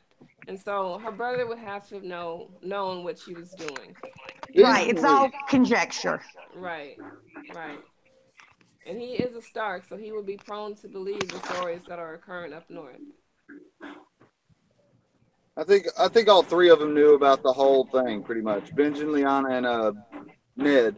I think they're all three were in on it, and then shit hit the fan when she died, and unexpectedly.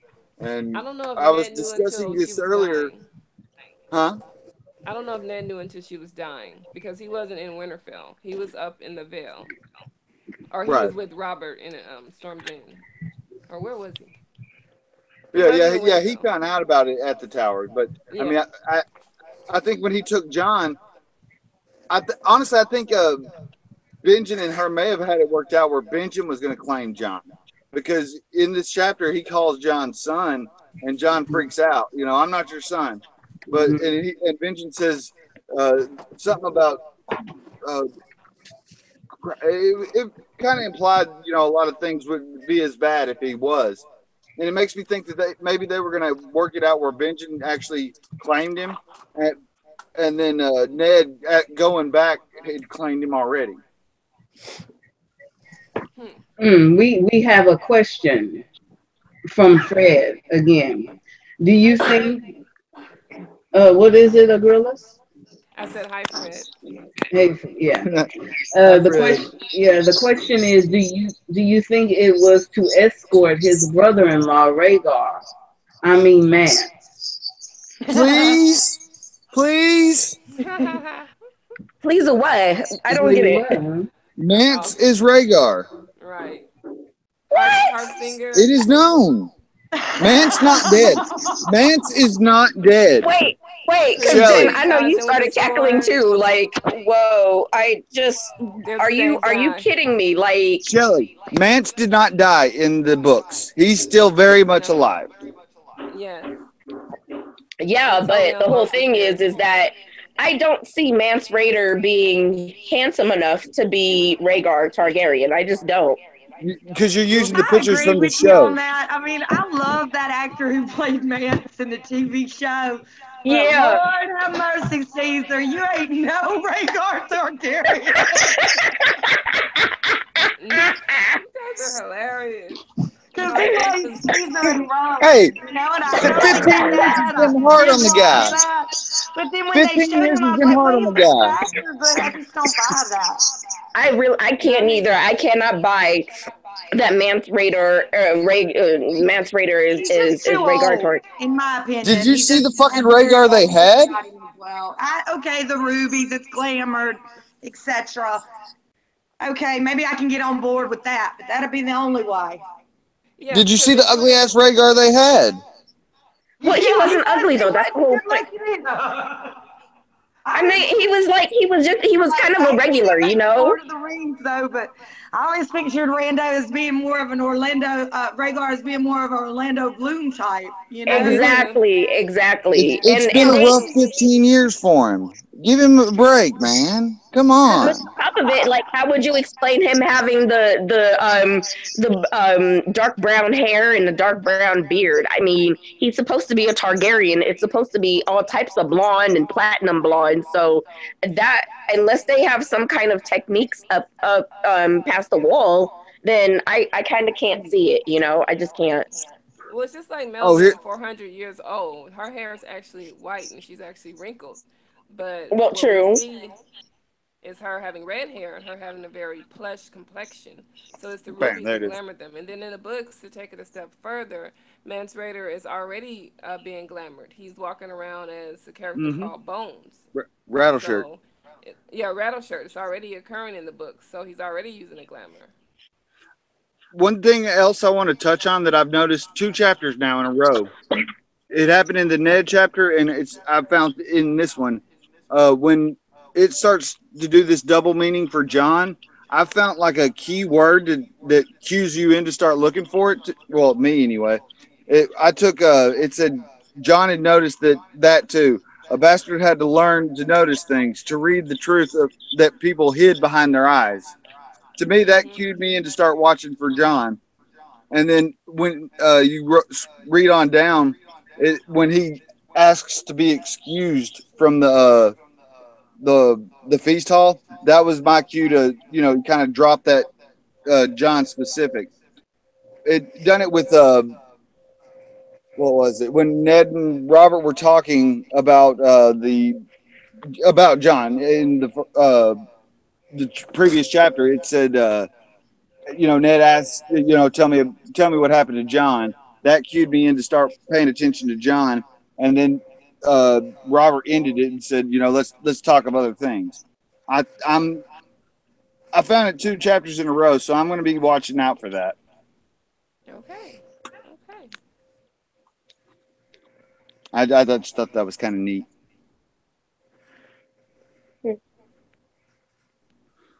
I know I overanalyze. It's okay. No, I do the same on everything. Too much double thinking. I'm reading 5 different stories out of this one chapter.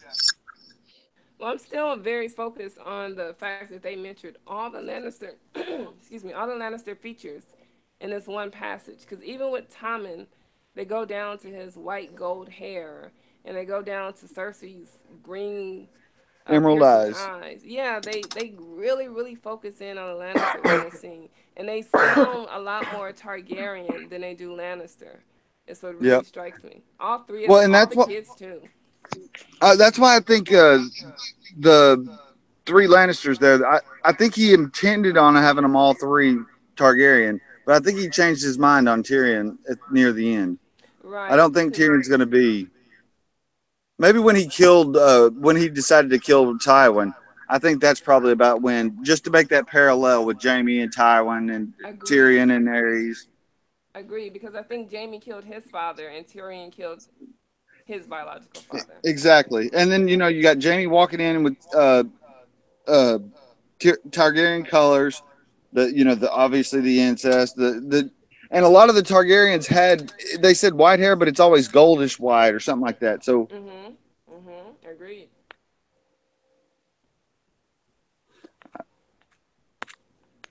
I like that theory anyway. I do. And I definitely think that Tyrion was supposed to be a Targaryen at first because there's too many hints towards it. But when he killed Tywin, that was just the clincher. You gotta have Yeah. that mean parallel. I love it. And I mean, I really did think he was Targaryen for a long time. And but the thing that kind of keyed me off of it is that the Martin quote about Dany was named by her mother, Tyrion his father, and Jon by Ned. Why would Aerys name Tyrion Tyrion? He wouldn't. He would have gave him a Targaryen name to say "fuck you, Tywin." Right, he would have absolutely. Because Cersei could very well pass for a Targaryen name. Not, I say pass. It's still very Lannister, but it could pass. Yeah, I can see that. Daenerys, Cersei. Okay, yeah, I can see that.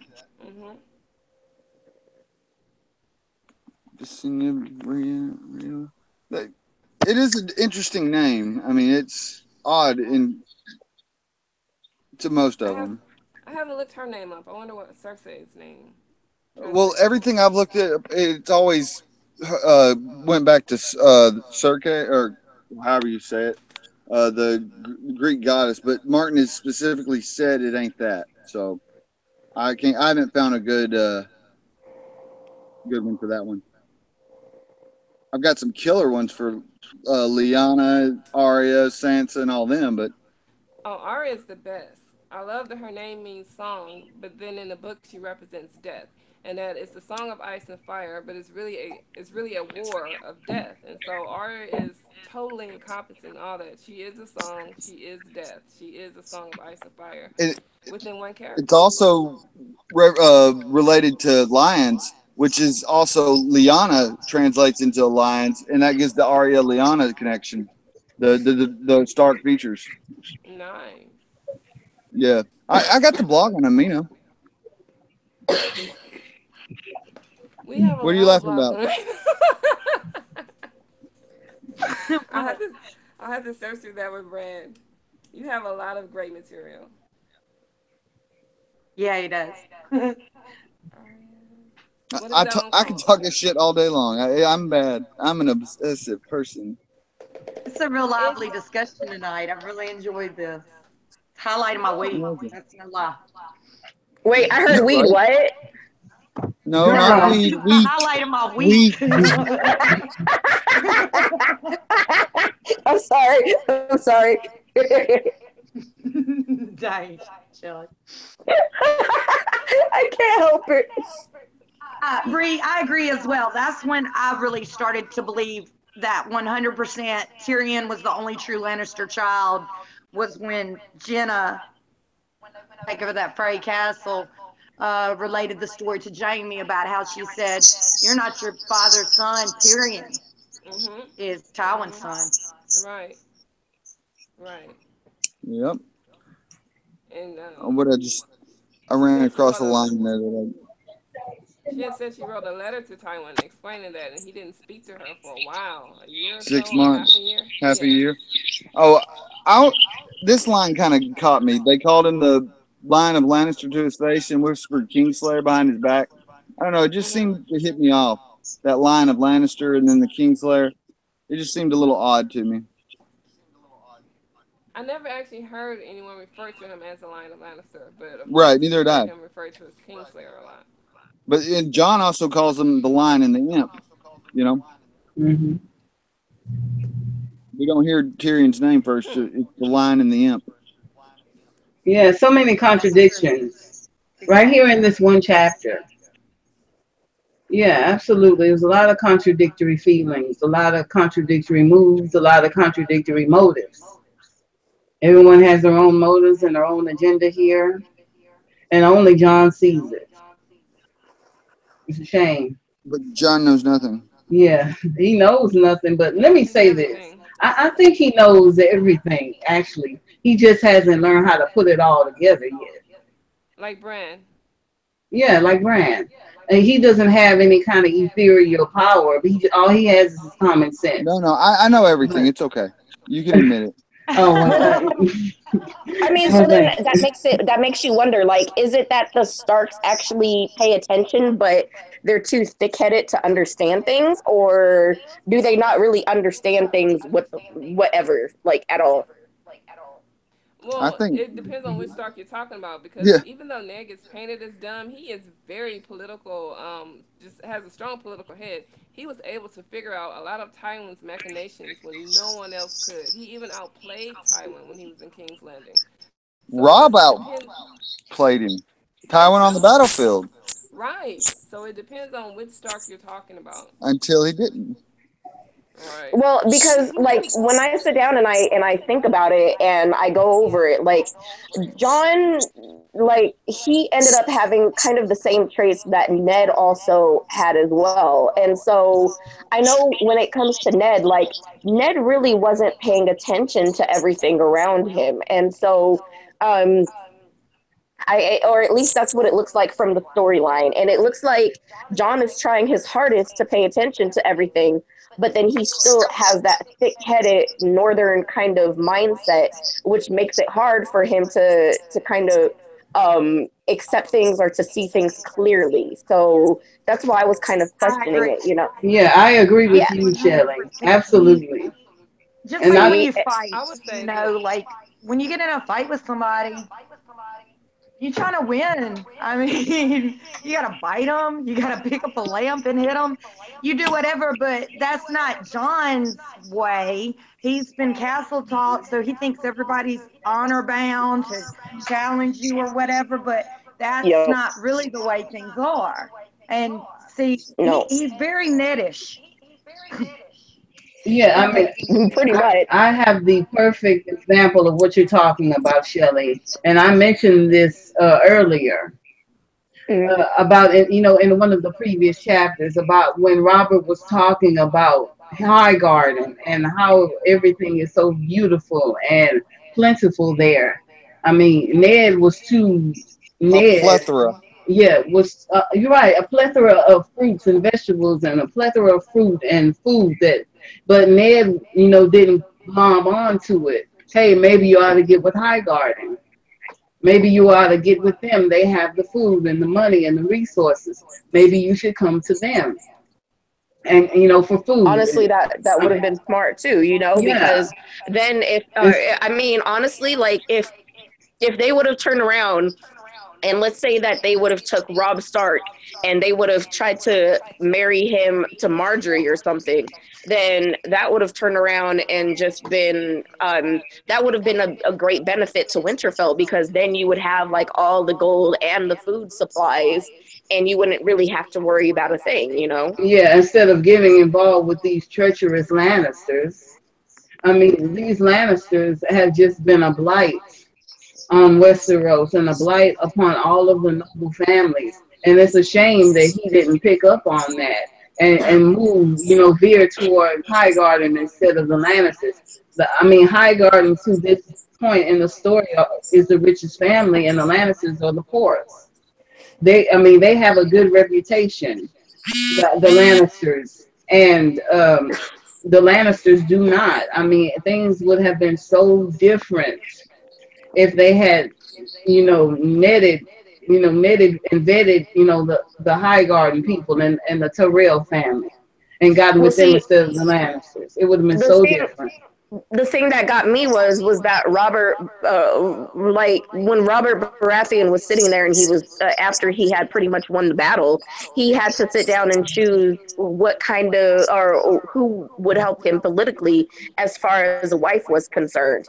And my own self, I still wonder like if there wasn't anyone better for Robert and for the crown instead of Cersei Lannister. You know, like in all truth, like if it was me, I wouldn't even try to go near a Lannister, let alone think of an alliance with them, regardless of this political reason or that or whatever, because they're just not the kind of house that you should even associate with. You know. They are But just once again, evil they're people. playing, especially in the TV show, they're playing with the assumption that Joffrey and Marcella are Baratheons, and they're not. Yeah. And that's Excuse me. treason to cheat on a king like that. Excuse me, Jennifer. Sorry to interrupt, but Bran, can you turn down your I phone, your did. notification? I turned that off. Yeah, thank you for that. Cause Sorry, I was trying to get to it. yeah, if you're on your Go ahead. phone for next time, just turn it down. Go ahead, Jennifer. I'm sorry. Well, that's just what I mean when I'm saying that, and I'm not saying it's a bad thing. It's a really great thing to be honorable like that, and we don't have enough of that in this world today. But that's the problem, is that sometimes when you are so set in your ways like that, and very much tell the truth, shame the devil type attitude, you end up getting played false. You don't Yep. ring true. And you can't make the other person be honorable. That's something money can't buy. That's, so that's a big blight that some of the Starks have. I mean, yeah, I could easily see Rob married to Marjorie Yeah. You know. I or mean, something like that. I mean, that would I just. think, yeah. Yeah, Yeah, that would have and been a that's good what match. hmm they would have actually been a very good match, in my opinion. You know. They would have gotten the high garden food and provisions. Rob would have had a good wife. I mean, it just, it's a shame. I mean, there was a perfect avenue and it was completely missed. All for the, but, and everything is what it is because of that ridiculous Lannister Stark alliance. I mean, it's ridiculous. Yeah, I mean, But, you know, Also, honestly, I they're just believe throwing that to Rob the in the wolves. books was totally tricked into that marriage. mhm. I mean, I Who? believe he did form an attachment to that girl, but I do believe she was put up by her mother to seduce him. Well, they're descendant of Maggie the Absolutely. Frog. They know potions. They know. I mean, they went to Maggie the Frog to get love potions. Okay. I'm asking one more time. Are there any questions in the chat? Any questions in the chat? Please post them. Is there any more observations? Any more? Yeah. Uh, Yeah, I had one about Ned actually. mm-hmm. We were talking about how the Starks tended to be a little dumb, and I would have to argue that Ned's one blind spot actually just tended to be Cat. If we look at everything else, he turned out to be pretty astute, just a little bit too forgiving when it came to Cersei and not wanting her die. But really, his only blind spot was his wife. And then her attachment to Littlefinger, and by default, he trusted Littlefinger, but still, he only trusted Littlefinger due to Cat. So that's just my personal analysis of it.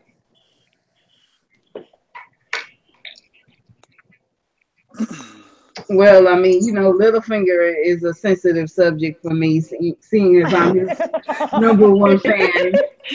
Here we go. Yeah, Here I'm we a fan go. of. Yeah, here we go. Don't be talking about my sweet Littlefinger, okay? Okay, Littlefinger is We Littlefinger should the just whole we should round. just call you Misha Baelish. I mean, I swear. I love you, Misha. I'm coming to the wedding. I'm gonna come to the wedding. Let Cause Martin plan it. and it'll be a double wedding between BBM and Cersei and you and Littlefinger. I'ma love it. And George R. R. Martin, the wedding planner. Oh God, Oh no. no. Please no. I don't want to He's going see to the him no more than North. what I had to see him. Like when I first started getting into A Song of Ice and Fire and the whole like series, and I seen what he looked like, I was like, oh no, I just Who? no. Who? George R. R. Martin. Oh yeah, he's an old man. Well, no, I know he's an old man, but he's a fat old man. Like, Oh damn. Lord. What's wrong with that? I want to be a fat old man. It's I better mean, than. like he's not a fat old man. He's a Yes, fat he is. old man. Stop. You're on, Fred. You're on. I Very mean, but no, intelligent. that's why when it comes to the last and final book, I'm hoping he'll still be alive for it, but you know.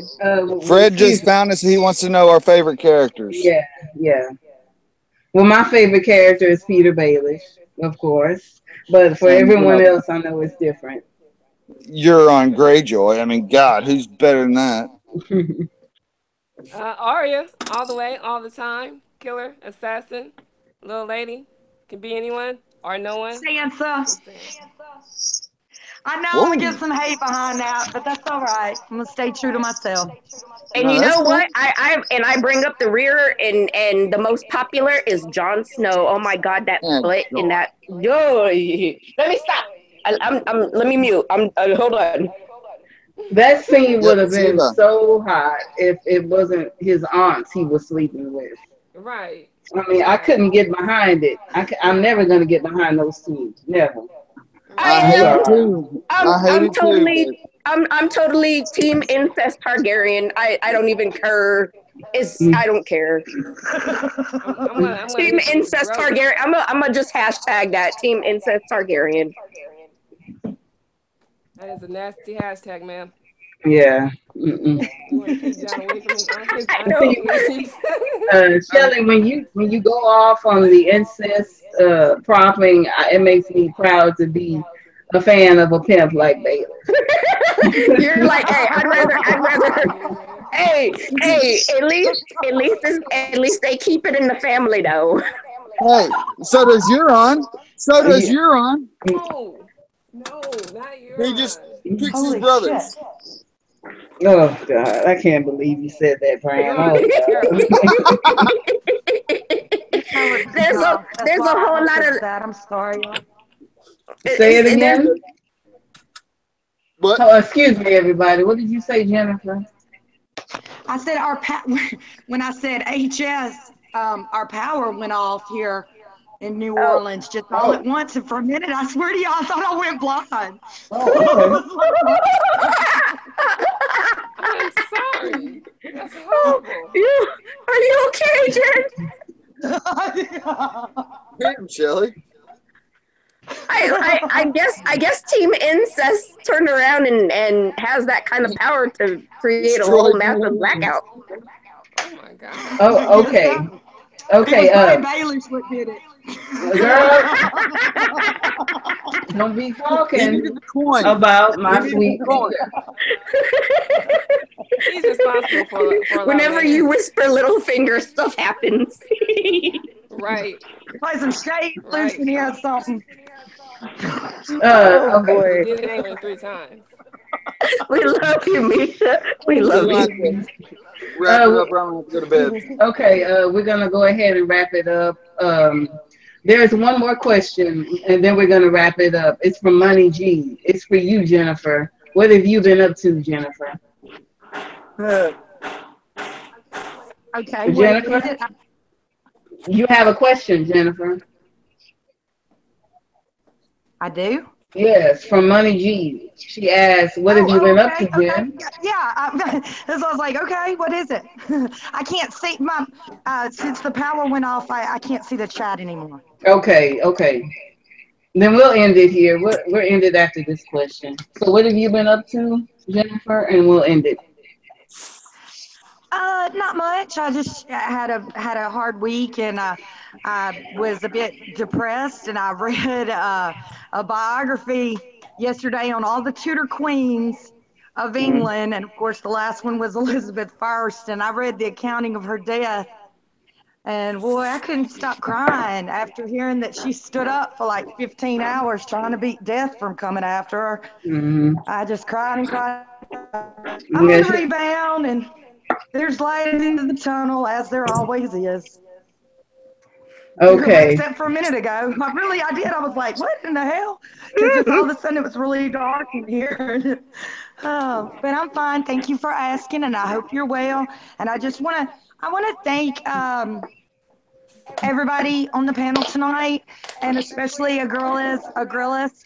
I really enjoy you over there on Amino, and it was just really a pleasure. Thank you so much, and thank you for having me, Misha. I really appreciate it. Yes, You no will be problem. back. Thank you. Thank you so much for inviting me. I really appreciate it. Yeah, absolutely. Thank you so much for coming, and I will check out your blog when I get the chance. Maybe as soon as this is over with. I'll link you over there. Yeah, give me a link, Brian. I Now, All right. appreciate it. as far as our chat goes, next week we're going to be doing Catlin number 2. Jennifer. Which one? Who is going to be taking over that That's in our Jen. discussion? Jennifer, Yep. you gonna take over You want me Catlin? to do it? Yeah, you can go ahead Yeah. and take over I can do it. I Catlin. can do it. Okay. As far as I I knew, we do had the Captain. rotation. You, me, her. You, me, her. Okay, that'll be fine. Okay, and the time. I also want to get the time straight. Well, we set Should we do 9 9 o'clock. o'clock? 9 o'clock Central. That's Well, but good. that's a little too early for on my end because I gotta still do the dinner. That's why I kind of came in a little late. I Okay. can't do any later. I mean, So we I'd started probably this have one to come early on a little bit because later. So I got to Okay. be up at 5 in the morning. I Okay. about last week I about ran a dude off the road, killed him. So I don't want. I can't do that. Okay. I yeah, understand. I understand. Especially with your job and you're operating heavy machinery. I can make an exception for Bran. I know his job is dangerous. And he needs to yep. keep I mean, focused. Okay, so we're gonna go on maybe 9 o'clock, and Shelley, you can pop in whenever you can. Sounds good. It'll be fine. all right. Okay, I'm gonna do the outro. Thank you all so much for joining us. Thank you, Agrilis. You are welcome Thank to you. come back anytime. Thank you so Anytime. much. No problem. Thank you, Bran, for your wonderful insights. You always do wonderful insights. Check him out on all of the social media platforms. He's there. Check out Shelley, stoner.com, superstoner.com. She sells t-shirts and all kinds of wonderful things. So check Shelley out. She's also under Cheaper Reiki for all and Shelley Street on Facebook. Thank you, Jennifer, for coming in with us and getting everything ready in the beginning because I had no idea what to do in the beginning. So thank you for setting all this up. And thank you to Misha Houston, Okay. myself, for doing this and just saying thank Thank you to everyone, including myself. Thank you to everyone in the chats. Thank you, Money G, and Ree and Betty and Fred and Phil G and Aaron, Phil. Amanda, uh, Phil. yeah, Phil H, and make sure you All, spread this chat around to all of your friends on Facebook and all of the other social platforms. we're Well, working on our format. We're getting it smoothed out. yeah, we're getting it worked out. It's a work in progress. We're not perfect, but we're up here every week, sharing our opinions for our beloved show, Game of Thrones, and the beautiful series written by George R. R. Martin, A Song of Ice and Fire, plus his other books attached to the series. So thank you, everyone, and I am going to take it home. Thank you so much, and goodbye, everyone. Bye bye. Bye. Have a good night. Bye bye.